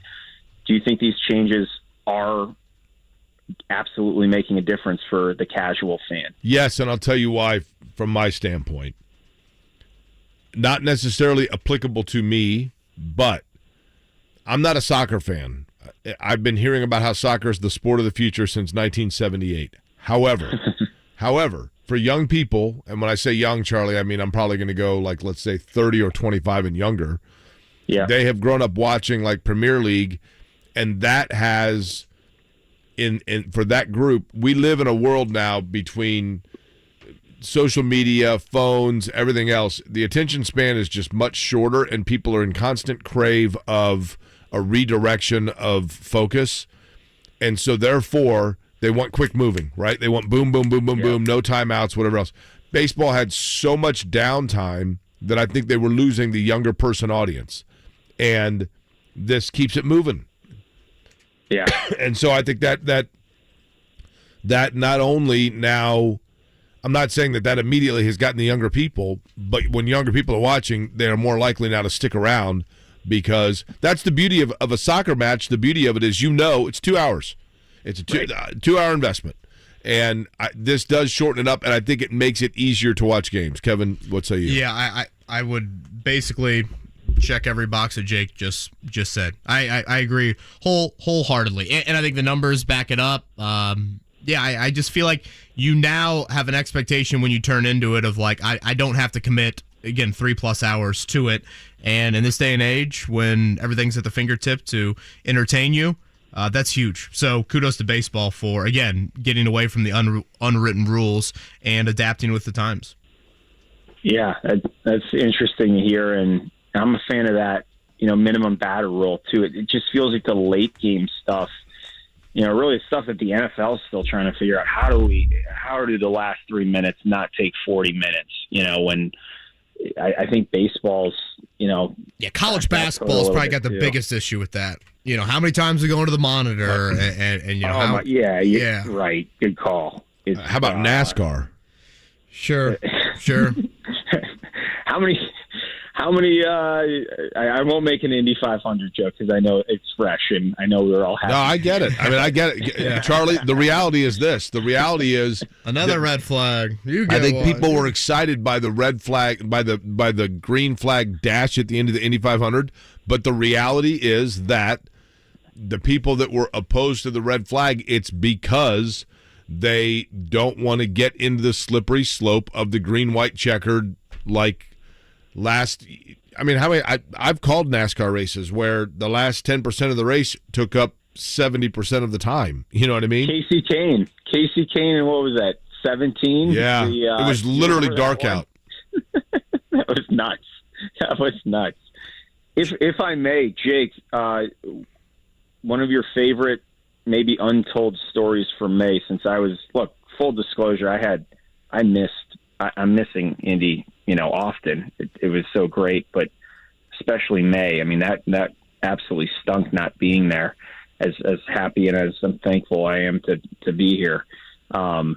Any untold stories from May that you could pass along this morning, or a story that will stick out from behind the scenes?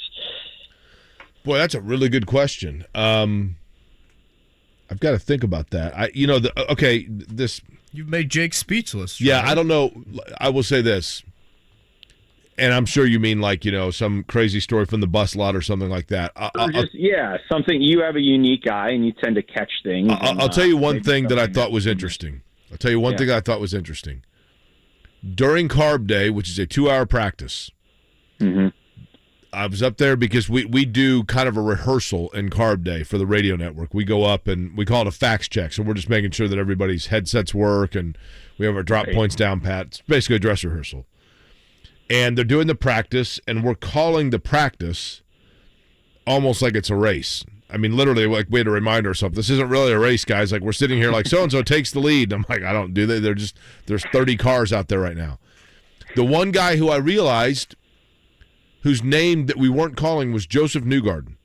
And I'm like, we're sitting here talking about, like, Pato's running, there's this pack of cars, and Pato O'Ward and Rossi and Erickson, they're all up there. And I'm like, where is Newgarden? And then I noticed that from like 11:45 to 12:15 for like 30 minutes, everybody else was out there running in groups, and Joseph Newgarden was out completely by himself and running and turning multiple laps, like 10 to 15 at a time, in the middle groove and outside line of the racetrack, completely by himself. Wow. And his car was absolutely glued to the track, and there was no movement on his exit to the turn of the rear of the car.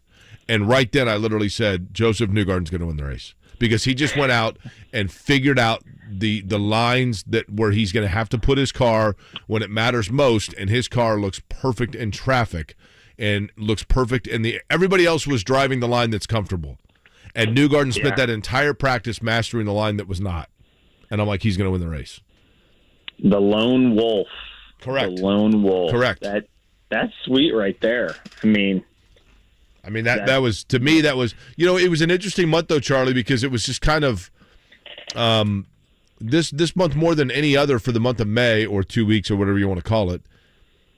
Like it just kind of, I'm not going to say, right? Yeah, it didn't sneak up. It was clean. It didn't sneak up on me, but like it was just checking the box each day of the task at hand getting done, and there wasn't anything monumental that jumped out, other than the crowd was.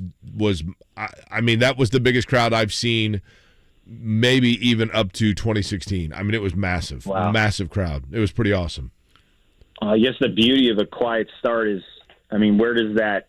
I know you've discussed this, both of you, at length. That celebration, to me, that was the thing I was always thinking about the night before the race. Are we going to get, an unforgettable post-race celebration on the Yard of Bricks?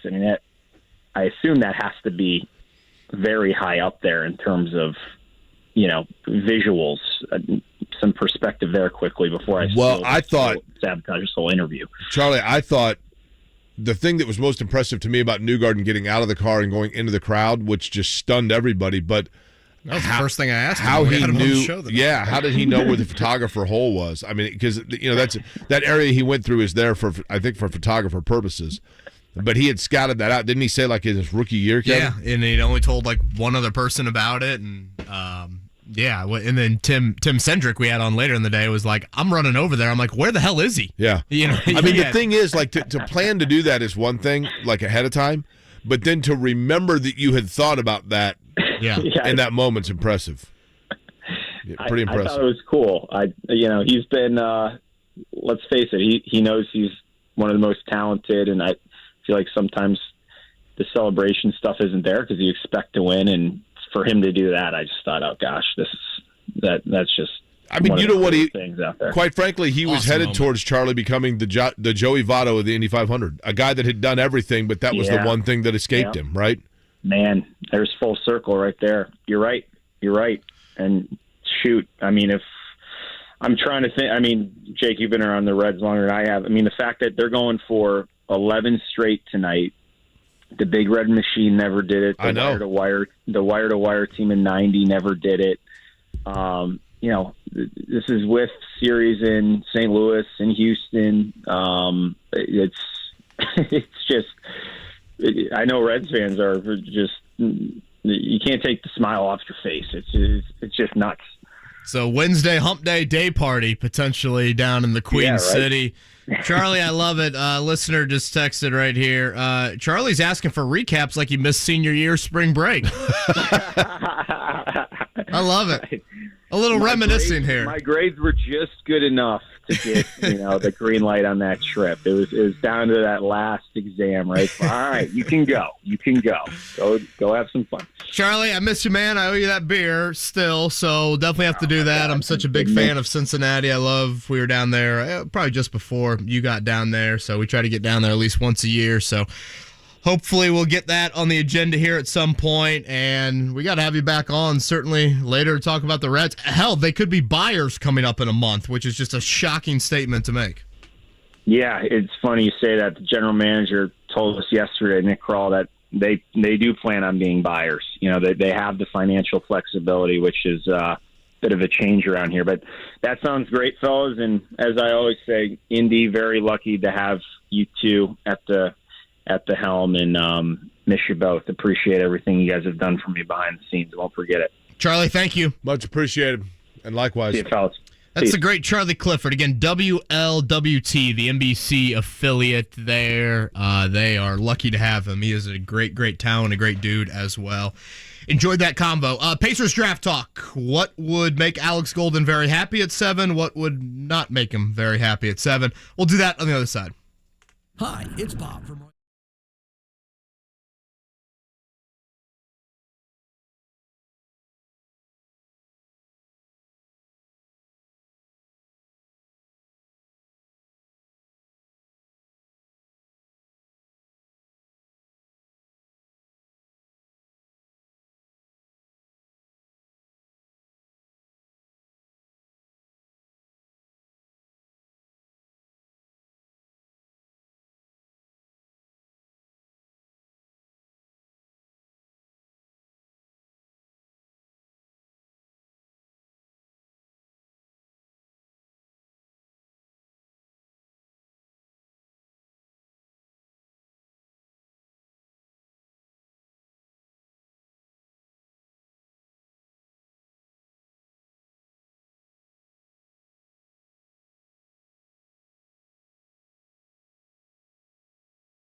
Kevin and Query on 93.5 and 107.5. The Fan.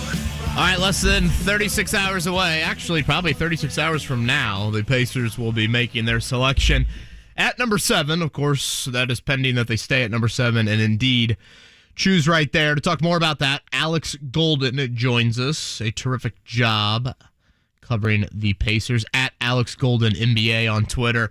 All right, Alex, who would have you jumping up and down like Benedict Mathurin for me last year at number 7, and who would have you saying, what in the world was that at number 7?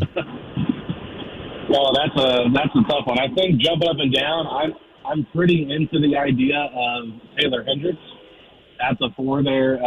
Could be a really nice fit with the Pacers. I think that Asar Thompson is also one that I would be really excited about just because there's such a mystery box type of element to him and what he can become. But, really, I don't think there's anybody in their range that would make me feel like, oh, God, really. I guess I'd have to say Grady Dick to default at 7, even though I think Grady Dick's a really good player. I do worry a little bit about taking him at 7. I feel like it's just a bit too early. And then Anthony Black, he's another guy that I really like as a prospect, but don't know if he makes a lot of sense for the Pacers. Maybe he does, maybe he doesn't. But out of all those names, those excite me the most. And the one that's the biggest question mark for me is Cam Whitmore. Ton of talent. Don't know if this is a smokescreen with him sliding down or not, like we've seen in recent mocks. But I don't love his fit with the Pacers, but I love his talent. So it's one of those things where I wouldn't be upset at the pick, but I would also kind of question how are they going to make this work. So that's probably how I'd answer that question the best, KD. I was hoping you could expand a little bit more on Taylor Hendricks. I've said for several weeks now, Jarris Walker or Taylor Hendricks, I'd be totally good with that tomorrow night at 7. I'd probably have Hendricks a little bit closer to Walker than maybe most. I think some people are like, yeah, definitely Walker. But Hendricks' length, Hendricks' ability to shoot the basketball, I think are very, very attractive to me. What do you like about Hendricks in particular? Yeah, I think with Hendricks, it's just he's got a little bit more upside to me than Jarris Walker. I think that Jarris Walker is a very good player, and if you're looking at their attributes straight across the board, I would probably say aside from shooting and secondary rim protection, that right now Jarris Walker probably has the upper advantage over Taylor Hendricks and all the other categories. But I just value shooting so much, especially in Rick Carlisle's offense. And I think having that secondary rim protector next to a Miles Turner makes a lot of sense. I think when you're looking at Miles, if he is on the team long term, we saw how that looks when you don't have a shooter out there with him. Other teams will put their power forwards on him, and it does take away from what Miles can do when he's being guarded by a center. So we'll see teams put their center on the 4 that can't shoot, and that's kind of where Jarris Walker's at. The Athletic, they did an awesome article yesterday where they interviewed a bunch of different executives and coaches in college talking about these two, like about a lot of prospects, but these 2 prospects in particular were brought up. And one that they talked about was Hendricks. They really highlighted how at the end of the games, they gave him the ball and he was able to deliver. He became the guy. He was able to score on the elbow, take contested shots, even though they weren't necessarily like the ideal shot. He knows how to have that pressure on him, being the guy at UCF. So I think he's not going to be that guy in Indiana right away, but he has that capability. So I think people are sleeping on him a little bit in terms of his overall talent, because I feel like this is a guy that fits in seamlessly with what the Pacers want to do. I think fit-wise, he's the best pick, and I think upside between him and Walker, I think he's got a higher upside as well. Alex, let me make a statement. I want you to tell me true or false or don't know, okay? Okay. I got the feeling that in his individual workout that Grady Dick did enough to at least make the Pacers think about whether or not they were willing to wait on him to grow defensively and or sacrifice getting a lockdown defender at the 7 spot because they felt he shoots it at such a high and potentially rare level that he intrigued them more than they probably wanted to be intrigued. Your thoughts? Yeah, that's true or not. I'm trusting your word on it. But I can kind of see that being the case. I think that Grady Dick's a really good player, and he's been undervalued quite a bit during the draft process. Like, I know I said I wouldn't like him at 7. I feel like it's too early, but if he's there at 10 or 11 and the Pacers can get a second pick, then, yeah, I would love to have Grady Dick on my team. So it's one of those things. I don't feel like his ceiling's as high as some of the other guys that I've mentioned there, but with Grady Dick, he's a very good offensive player, and he does a lot of things. He's not just a shooter, and I hate that he gets kind of pigeonholed into that category. It's just like, oh, there's a white guy that can shoot. No, he cuts really well, smart feel for the game, high basketball IQ. This is a guy that is going to help teams. Now, he's a role player. That's his ceiling, in my opinion. But, yeah, I think that he could fit pretty well with the Pacers, but he doesn't, to me, fill the position of need that they need to address the most. And I don't think the defense, it may come, but it might never come. So that's the only concern I had with him. But I do think that, yeah, he's a good basketball player, and I can see why the Pacers would be intrigued. And, Kevin Pritchard being a Kansas alumni, I'm sure there's a little bit of bias there, too, with, looking at a guy that he might like from his alma mater. And Alex Golden is with us here. It's Alex Golden NBA on Twitter. Draft coverage through the roof here over the past couple of months, and all of it obviously tomorrow at 8 o'clock right here on these airwaves. Alex, I don't know if report is too much credence to it, but Jonathan Givony, the ESPN draft analyst, so the Mel Kiper, if you will, of the NFL or of the NBA side of it, he reported yesterday in his write-up on the Pacers, and I think he had Hendricks going to them at 7. He mentioned 3 veteran wings that there could be some interest in. He mentioned Tobias Harris, DeAndre Hunter, Dorian Finney-Smith. I guess you call them wings, maybe 4s, however you want to describe it. Your thoughts on either of those 3 potentially being a Pacer if they move number 7? Yeah, well, Jake Fisher, in his article, I think it was last week, he talked about how the Pacers did try to trade for DeAndre Hunter at the trade deadline. So that name resurfacing didn't surprise me. I think Dorian Finney-Smith is a good player. I think Tobias Harris is a good player. But there's no way I'm giving up number 7 for either of those 2 guys, in my opinion. The reason that DeAndre Hunter makes sense for number 7 is because he just signed an extension. So he's got 4 years on his new contract his new extension that goes into play this year. You have to wonder if Atlanta would even be willing to move him, what it would cost besides 7. But I wouldn't want to give him too much more than that because I just value drafting guys on their rookie contract scales, or rookie scale contracts. So, yeah, I think DeAndre Hunter is one that it does entice me. The Hawks also have picked 15, so if there was a way that you could get back into the middle of the first round and get 15 with DeAndre Hunter for number 7 and whatever salary needs to go back to make that deal work, then, yeah, I think that does make some sense because he fits that timeline right there. I think it's around the age 24, 25, if I'm not mistaken. So fits with what they're trying to do and helps them win now if that's the ultimate goal. But Dorian Finney-Smith, good player, but I think he lost a lot of value once he left Dallas and then went to Brooklyn. And then Tobias Harris has an expiring contract. I'm not giving up number 7 for a guy that's making almost $40 million a year on an expiring. So I don't necessarily agree with that one, but I definitely can see DeAndre Hunter. It's interesting, Alex. I heard a lot of people, or I've read places, for example, that one of the names that interests, maybe not the Pacers, but Kyle Kuzma now, right? Who's kind of a journeyman at this point, but Kuzma's a name that's been linked to the Pacers in the past, and it's funny.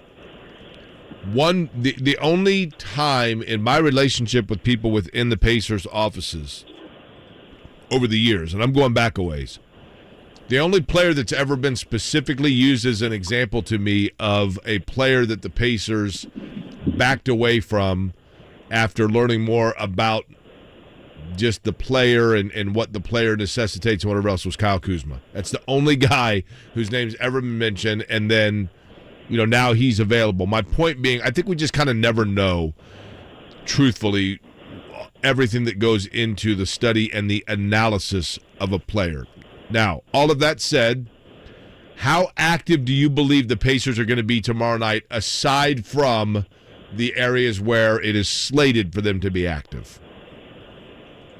Oh, man. I mean, we know they're not going to take all the picks. I mean, that's pretty obvious. I don't know what they're going to do with them, but based on reporting, they've been linked to a lot of different trade scenarios, whether it's trading up, trading back, trading completely out. So I think they're going to be pretty active. I want any deals are going to get done. Oh, boy. Alex is in that he's in that septic tank at the bottom of the ocean, right? Alex, we got you back. Oh, can you hear me? How's the Titanic look from there? Loud and clear. I don't know what happened. Maybe my service went out. Sorry, I was driving.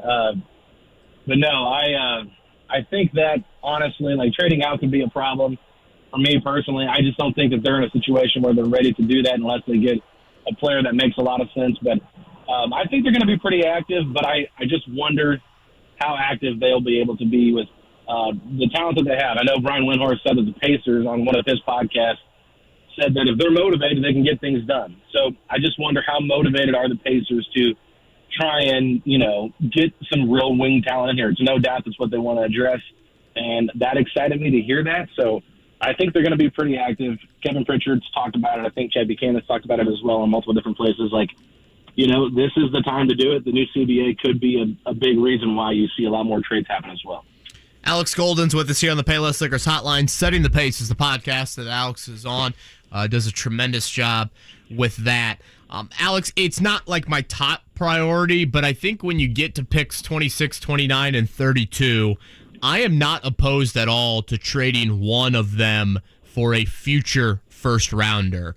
I just think it's important that, this is not a trust the process, a 6-year rebuild, but this is also not a boom, next year the Pacers need to be a 2 seed and, win 55 games. Like, I still want to try and maintain, I think, a little bit of, optionality, to steal the Kevin Pritchard word, down the road, because I think at some point you are going to be at that point as a franchise, and it might be, this year, it might be the following year of hey, it's the trade deadline and we want to be buyers. So instead of acquiring the draft picks, you want to move a draft pick for a player. What would be your thoughts on, again, 26, 29, 32, in that range, trading one of them for a future first? I think that's more than likely what they end up doing if they're not able to consolidate their picks to move up. I think that trading out of this draft and getting future picks, whether it's next year's draft or a later draft, could make a lot of sense. The New York Knicks are a team that I keep an eye on because I think they acquired 3 first-round picks last year from the Thunder to trade pick 11. And I think they're a team that could be interested in getting in the back end of this draft because they don't have their draft pick. And they're a team that could be, okay, let's buy a pick here from the Pacers at 26, 29. And you know this just as well as I do, KB. It's one of those things where picks are so much more valuable until they're actually taken, right? And if you could say, well, we've got, an extra pick in 2024, we've got our 2025, we've got our own 2024, and you got all your picks lined up for the future, yeah, you can be more aggressive in buying a player when you want to be a buyer and you feel like you're at that point. So pushing your assets further down the road, you're totally right. It does not mean you're saying trust the process, do all that. It just means, hey, this roster is already pretty full. We can't take all these guys on. Let's turn our assets this draft into future drafts and maybe use those picks as something that can help us out in the long run. So I totally agree with that assessment, and I think that's what the Pacers probably are thinking in the back of their head helps them as well because if something like OG Anunoby becomes available, future picks is going to help you then instead of saying, well, we drafted this guy at 29, would you like him? So that to me is where I think that the picks just have more value. Alex, give me the player on the Pacers roster currently that holds more value to the Pacers than he does in the league. I would probably say Andrew Nembhard first, and then I would probably lean Aaron Nesmith. Yeah. I think that Nesmith means a lot to this team and what they're trying to build, and I think whether he's a starter or a six-man, we're still not sure. Kevin Pritchard said that they don't know what he is yet, but I think that he is just a great player to have on this roster. And teams might think, well, he got a bigger role on a team that didn't make the playoffs. His value might not be as high, but I think he could be the guy that could be a playoff X-factor type of guy in a series if they were to keep him. So I'm a little bit hesitant to trade him because I think he means a lot. And Nembhard, the same thing. Second-round pick last year, didn't make one of the first or second all-rookie teams. I think he's going to be a really good player. If the team was smart, they'd be trying to get him if they were needing some point guard help because I think he's got potential to be a starter in this league long term. I love Nesmith, and part of the reason I love Nesmith is because he's kind of forgotten. He is, man. We hardly talk about it, right, Kevin? I know. And then hand raised. He can win. He can guard. Yeah. I love guys. Anybody who, and this is this is not going to stun anybody because it really is a lot like me. I like any player that's able to contribute where nothing has to go through them. You know what I mean? Like, they don't have to be the guy. They're just there. They're happy to be. I'm not saying he's happy to be there, but you don't have to orchestrate things through Neesmith for him to contribute. And Alex, I do think I think you're right. I think he's the piece that we kind of forget about, that his flexibility gives them. He could be a really big piece for them. And I think he is a versatile sixth man. Wouldn't you agree? Ultimately, that's going to be his role? I would assume so. I think they want to continue to add depth on the wings. And, he can't play four for the next 82 games next season. That's impossible. You're a little too small with him. And I think they kind of realized that, okay, it worked for a little while. But we definitely saw him take a bit of a dip when Tyrese wasn't out there. I mean, Tyrese just raises the floor of everybody because he's so fantastic at facilitating and getting the offense moving. But, I just think that Neesmith on the defensive side is really what he brings. The part of him that I like the most is his defense and hustle. If he can knock down threes, like you're talking about, a 3-and-D guy that you got, for Malcolm Brogdon in that trade. But I think it was a perfect move for both sides at the time. And, if he has to be included in a trade because you're trying to get someone better, I totally get it. But at this point, I think the Pacers really value him and what he brings to the table. So, I think sixth man is the spot for him, and he could be a guy that even closes out games sometimes just because of his defensive presence. All right, Alex, last one from me. Would you rather have, factor in age, factor in contract, the whole thing, would you rather have Isaiah Jackson or Trace Jackson Davis on the Pacers? No, that's a good question. And I guess just to throw out there, 2 years younger Isaiah Jackson than Trace Jackson Davis. Contractually, 2 years left on his deal. Would be a restricted free agent. You want to look 3 years out. I think it's just north of $2 million this year. That rises to north of $4 million next year. I will say this, and I feel like Isaiah Jackson hasn't really gotten the biggest opportunity to showcase what he can become. It takes longer for bigs like that to develop in this league. But I was kind of shocked when they took him, when they traded up for him to take him in the draft. I think the idea of Isaiah Jackson is a lot better than what we've seen in these first 2 years. And Trace Jackson Davis, to me, is someone that I think can add a little bit more an overall skill set. Now, he is not as elite of a defender as Isaiah Jackson can be, but I think they're pretty close to me personally. A lot of people would probably lean Isaiah Jackson just because of the lob threat ability, the upside talent there. But I think that I would feel more comfortable with Trace long term, just because I think I know what he is as a prospect, and I'm still trying to figure out what Isaiah can become. So if you're looking for potential, I can see the case for Isaiah, but if it was me picking between the two, I personally would rather have Trace Jackson Davis just because I think he can do a little bit more for me. And neither of them are shooters, so I just feel like I get more of a high IQ basketball player between the two. Alex Golden, NBA on Twitter. Alex, Christmas Eve for you tonight? It's to the point where I'm just ready for the Pacers to make the pick. I've talked ad nauseum about these picks. It's the same thing with the Colts draft process. You know how that goes. Yeah. At what point, there's nothing else more that I can say that I probably haven't already said about these guys on the podcast and stuff like that. So I'm just kind of interested to see what they do and finally get some answers. So, it's I guess it's like Christmas because we're finally going to get to open the present and see what we got. Amen to that. Alex, great stuff, man. We'll chat with you next week about how all the madness plays out. Absolutely, guys. Thanks for having me on, and keep up the great work. Thank you. Same to you. Alex Golden right there on the Payless Liquors hotline. And I appreciate it when people say this. When people that we have on the radio, and then at the end of the conversation they say, keep up the great work, or you guys are doing a great job, do they know what show they're talking to, do you think? Or is that like a patented line they say? Yeah, I think he just has his notes app out, and it's like, okay, compliment at the end because they are the 22nd ranked mid-market show. That's exactly right. Yeah. Hey, guys, just want to wish you the best of luck this year in passing Flagstaff. Thanks. By the way, Northern Arizona soccer cross country is what they're talking about. The Lumberjacks. The search is still on, by the way. I'm looking right now for again, I'm obsessed, right? This is from 49 minutes ago. Please don't laugh about it. I'm not laughing about it at all. You're turning off your mic at times to giggle about that. No, the billionaire fella that's in the septic tank sent a text, and they now have the last text that he sent. And the last text that he sent said something like, the weather seemed a little rough when we left. I mean, did he watch Gilligan's Island? Right? No, it's him and his son in there. Is that correct? It's the billionaire thrill seeker from England. I believe is his son maybe with them. I know that there is I thought there was a father-son. That's the billionaire from Pakistan and his son, and then the owner fella that seems a bit goofy. The guy that came up with. Would you agree with that, Mark? Oh, the guy who's got the $20 Amazon PlayStation knockoff controllers. Like, this runs the whole thing. Yeah. He seems a little like, there were like 152 OSHA codes that he was supposed to meet, and he went 0 for 152 and had a good laugh about it. I'm not saying it's awful. I mean, what these people must be going through at this point, but there is an element of like, how much money do you need to buy you like kind of an arrogance, I guess. But it does say the search is still underway with 5 people on board. It went missing on a trip to view the wreckage of the Titanic. You are correct, Kevin, in the fact that the latest report says they did hear noise under the ocean.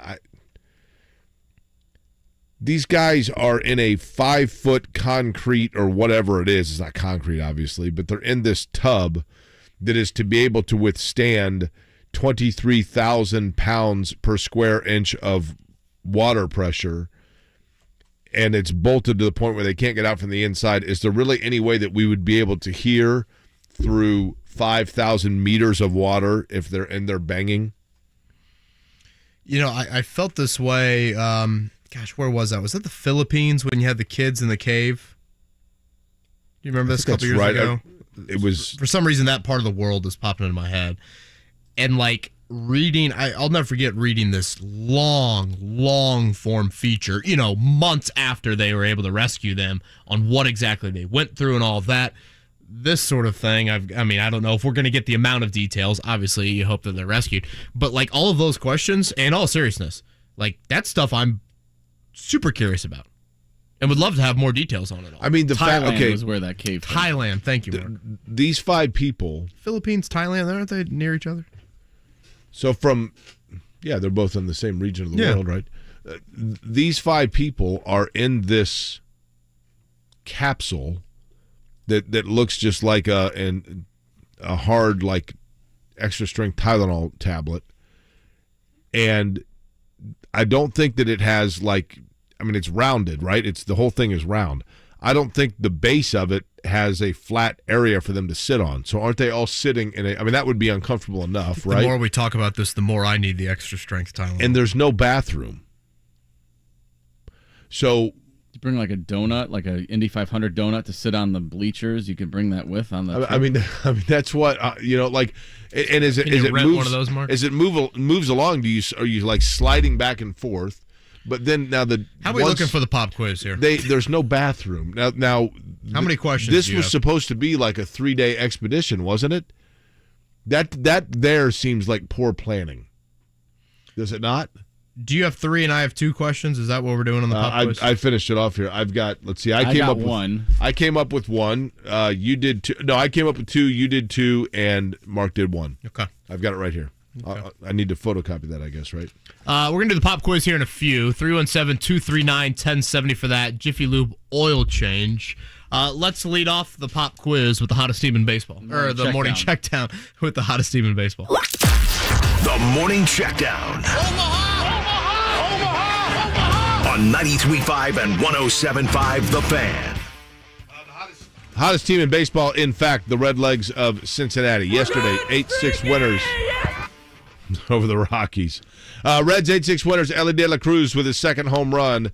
Rockies threatened to make it interesting. They had a couple on late in the game, but a strikeout to end it as the Reds. Was the bases loaded? Bases loaded. Yeah. Alexis That's Diaz. right, a walk to load them up, right? Continues to be perfect with save situations.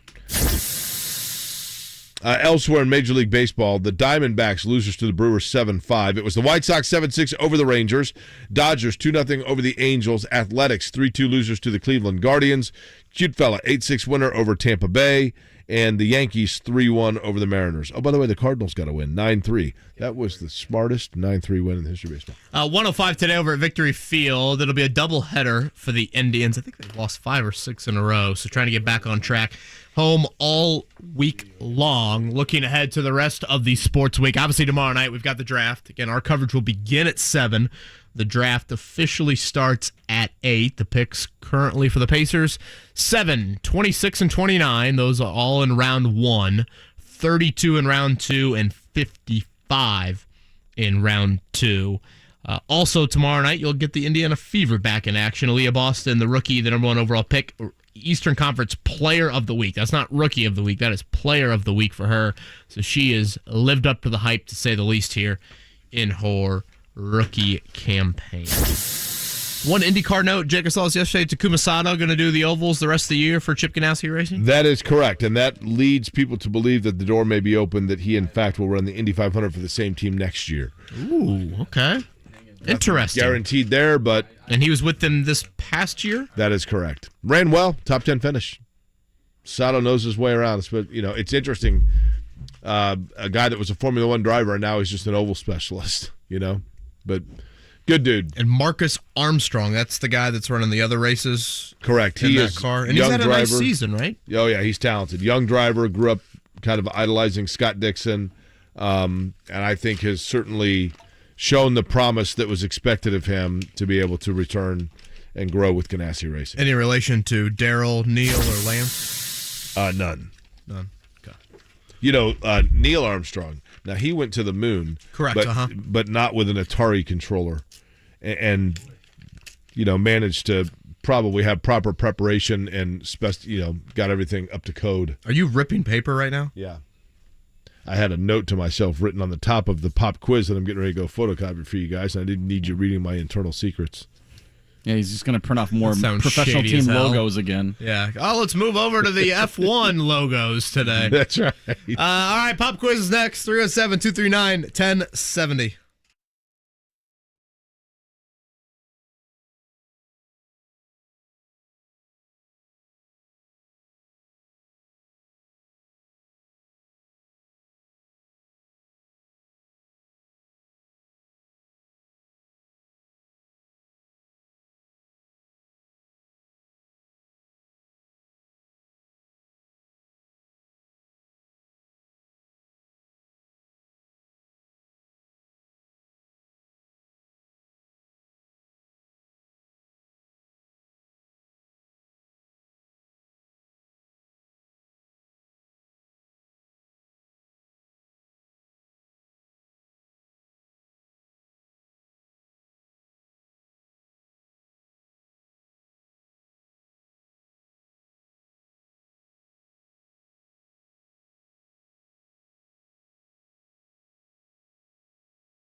The Fan.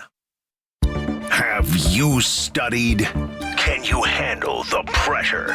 Sharpen your pencils. It's time for the Pop Quiz with Kevin and Query. Brought to you by Jiffy Lube, Indiana's favorite oil change since 1985. What level of doable would you put for this one? Kevin's looking over the quiz now. I'm not very optimistic about it. I think if you listen to the show, we gave out probably 2, maybe 3. One of them, hell, we give out pretty much every day. I mean, no one's knowing 4, right? And I think 2 will trip some people up. Okay. 2 and 4, I think. You? Oh, I think it's doable. It's easier now that we got rid of all of Jake's Titanic sub questions. What kind of controller were they using? How many codes did Ocean Gate actually meet? How many people were on the Titanic? Oh, boy. The actual ship? Uh-huh. Boy, let's go over-under on this before we start the pop quiz. I'll go... 1,100's what popped into my head. I was just going to say, I'll say 1,281. No, 1,181 would be my guess. You guys are way under. 2,200. Really? Mm-hmm. Over 1,500 died. Probably more than that now that it's been like 100 years. Oh, Mark. Well, I'm just saying the number's probably a little higher now. It's one of your worst jokes. It wasn't a joke. I'm just stating facts. Number 1 through 8 here for the pop quiz. That's actually more survivors than I would have guessed. Don't you think a lot of people, if you asked, like, would be under the assumption that everyone perished? I just saw the stat was 1178. That's how many spots there were on the lifeboats. Well, that seems like poor planning. Well, correct. Yeah, I think that's been... It was unsinkable, they said. Well documented. And they wanted more space for the luxury rooms. Unpopular opinion. I thought Titanic was the most overrated movie ever made. Very long. Like, it's the most captivating story in nautical history. You don't need to tie in a love story to it to make it watchable. Just tell the story of what happened. A couple scenes in that movie that qualified for, okay. Mm-hmm. A higher rating. Jeez, Mark. Can we hear the mail plop? We haven't heard the mail plop in a while. Yeah, we're talking about the Titanic. Yeah, let's just go ahead and hear that. Let's hear a splash. Yeah, here we go. That's a bit no, I don't have it ready and waiting. Got to wait a second. Okay. You got to earn the plop. Let's throw out the life raft. Yeah. I'm sure we'll hear it for an answer on the pop quiz. Thank you. Jake, a number 1 through 8. There's one of the 700 survivors right there. Number 3. Jesus, jeez. I mean, that's uncalled for. 3 is who, Mark? Mike. Hey, Mike. Hey. How you doing, man? I'm doing wonderful, thank you. Mike, if you could do me a favor and just try to limit your excitement here. Yeah, I didn't bring him in with great energy, to be fair. Mike, who's your favorite athlete of all time? I want Jake to go through the whole routine as first-time caller. Okay. You're a first-time caller, Mike? Nice. Welcome, Mike. Well, first time on the show. Okay. Mike, have you, I don't know if you've heard, so you're familiar with Get to Know Your Caller? It's a little segment we do. We've had a lot of success with it. Do you like, or Get to Know Your Listener? Yes. Do you enjoy the Get to Know Your Listener segment? I do. It's one of my favorite parts. Okay. All right. Should we believe him on that guy? Now, Mike, is that because it's a great part or because, quite frankly, you hate the rest of the show? Oh, no, I like it all. Okay. Mike, if you don't mind me asking... He's like, there's only 20 minutes left. That's why it's my favorite part. When you were closer to Greeny. Mike, when you were 10 years old, your favorite athlete in the world was who? Probably Duke Snyder. Okay. Duke Snyder, by the way, one time I met at a baseball card show at the convention center, 1984. I walked into the men's room. He was at the urinal. He is pants at ankles while standing at urinal guy. Oh, boy. I was nervous where you're going with that one. I don't mean to kill the image of Duke Snyder for you, but okay, Mike, second question. When you attended high school in the city of Indianapolis, who was the rival high school that you most hated?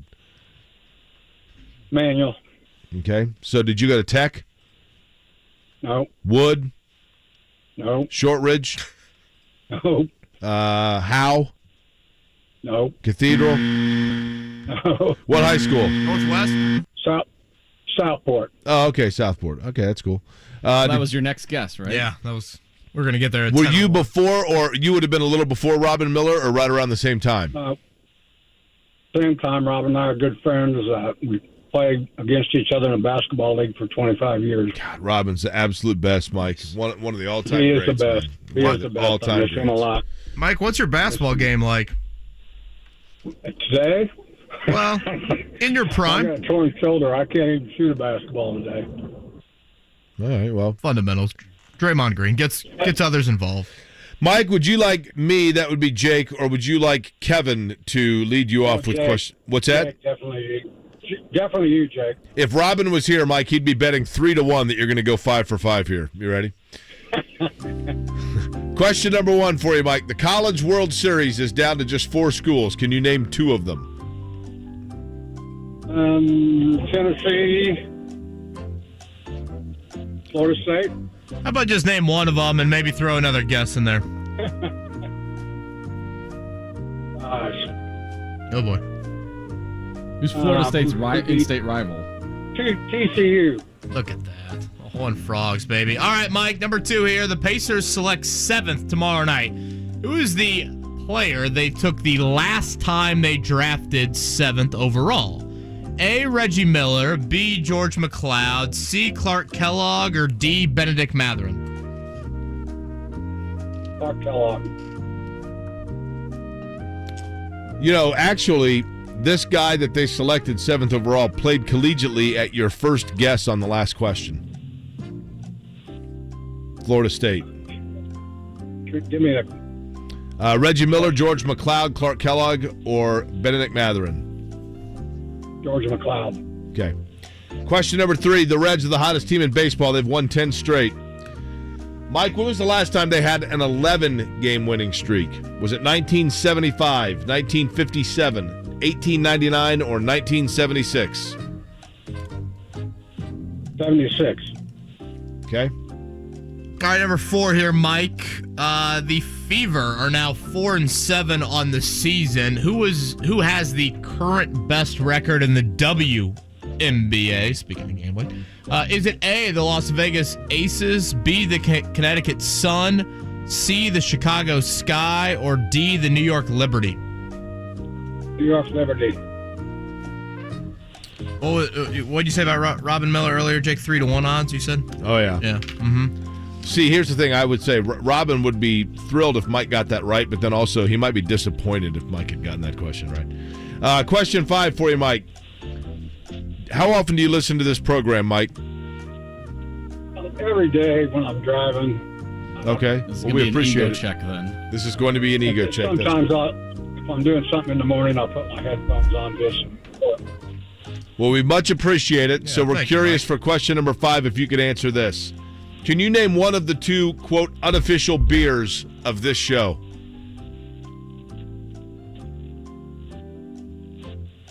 Pabst Blue Ribbon. Look at that. Do you know the other by chance? What's the official name there? Gosh, I do, but I can't think. The other is We kind three. of it's been a late comer to the party. It got mentioned like 6 weeks ago on the show, and it's kind of become a theme as well as PBR. Better for the look, not the taste. Kevin likes the bottles. They'll be drinking them in Cincinnati today, right? That's right, as they watch the Redlegs try to go for 11th straight. What's that? Beautiful. That's a good question. I think Hudipole actually is the one that bought it. It was Little Kings. Little Kings were purchased, and I think whoever makes Hudipole actually is the one that bought it. But let's see how you did here, Mike. Question number 1, Texas Christian was indeed the correct guess. Correct. The other teams, by the way, Florida, Wake Forest, LSU, still alive in the College World Series. All right, the last time the Pacers took a player 7th overall in the draft, it was not Clark Kellogg. He later corrected to George McLeod. Yeah! What in the world was that, Mark? That was a drunk Indy 500 fan getting interviewed. Oh, really? Mm-hmm. Interesting. You could probably just say Indy 500 fan, right? Yeah, that's true. It was it might have actually been Carb Day. The question is an amazing one for number 3, Mike. The Reds' 10-game win streak. This is the 4th time that they have have a win streak of double digits, and only once has it gone beyond 11 or beyond 10. 1957. You would think for sure the Big Red Machine would have done it, but they did not. The correct answer was 1957. The Las Vegas Aces, by the way, are 10-1. PBR Little Kings to round it out. Mike, thanks for listening, man. I thought the Charlie Clifford comments about the Reds were really interesting in that Votto is now the only player on the roster that's making over $2 million. Like, there is a homegrown, and it's probably more of a younger prospect than just an outright, like, Moneyball cheap player situation. There is some of that, certainly, with the Reds, but that storyline, I think, is pretty cool as well. Yeah, that is. I mean, the question is this, like, is this a fluke or is this an arrival? It's not like they've been I mean, hell, you win 10 in a row in baseball. It's an incredible feat. I mean, it's not like they're outright dominant in these games, to be fair, but boy, you know, it really dates back to late last month. I mean, at one point they were, 7-15?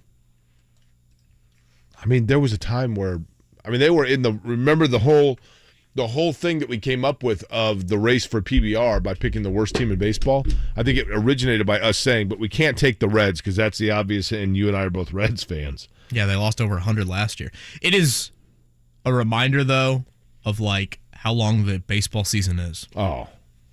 You know, it's a marathon and not a sprint. I mean, we aren't even to the halfway point, right? Do you know who the fourth highest salaried player is on the Reds? And again, this might be higher now because this article was written in March 27, 2023. Who's the fourth highest player on the Reds roster? No, Alexis Diaz. Ken Griffey Jr. Wow. They were still paying off his contract. Are you serious? Unbelievable. Uh-huh. What are they paying him? Who are the few highest, Mark? I have to dig that one up, but that's what popped up. Despite retiring since 2010, Jr. received $3.59 million from the Reds, part of his $82 million projected salary when he signed his contract. Man, he played till 2010. Mm-hmm. Joey Votto, $25 million. 1-year outfielder Will Myers, $6 million. And then veteran infielder Mike Moustakas, who the Reds released in January and picked up by the Rockies to a minor league deal, $22 million.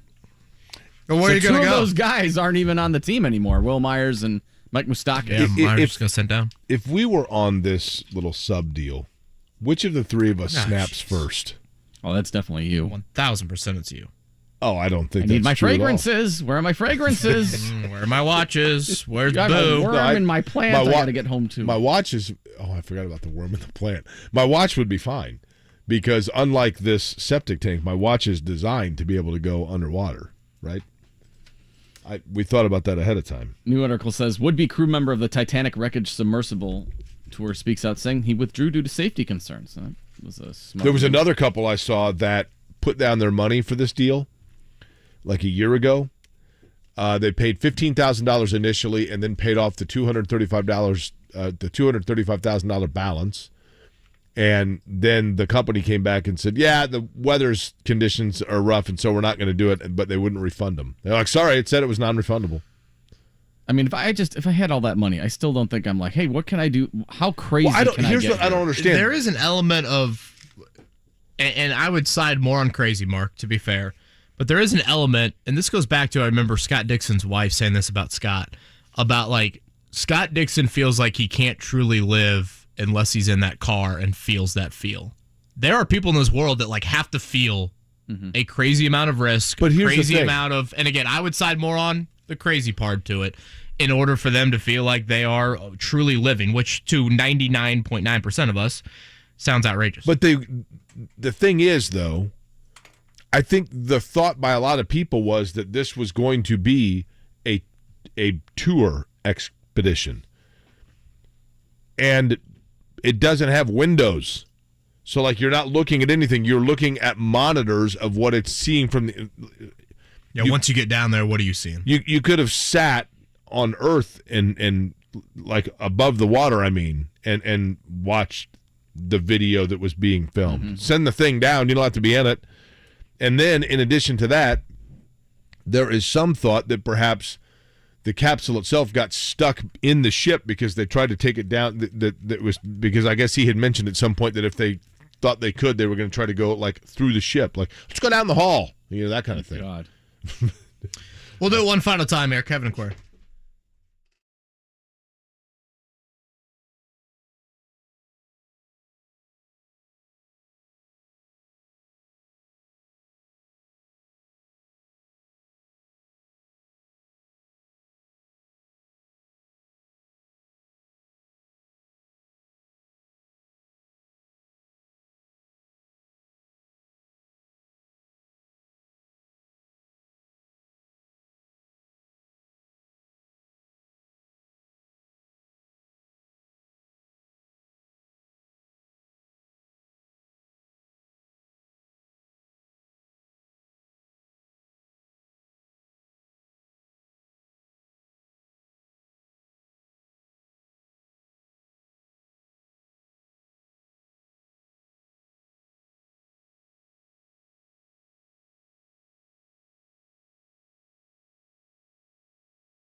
Kevin and Query on 93.5 and 107.5. The Fan. I think my favorite part of the show this morning was the very first thing that Kevin said, Mark. When I said it's the longest day of the year, longest amount of sunshine, and Kevin said, "Oh, well, that's good news for the crew." You're staring at me. That's good for the search of the guys on the bottom of the ocean. God, I don't understand why that is so funny. I also think we're laughing about these people that could be losing their lives. And you've been very emotional in the show about someone that has lost their life. Obviously, it is tragic that these. Presumably, one would assume that they're in a really bad situation. I mean, no doubt about it. You have people in boats searching for them. When they get to the top of the water, they obviously hopefully, will be done to them. Daylight will be advantageous to them. Now. They have floodlights, I'm sure, right? Like they're out in you can obviously have different types because of lights. But They're like 4,000 meters below the surface of the water, so right. I don't think you're busting that vessel open down there.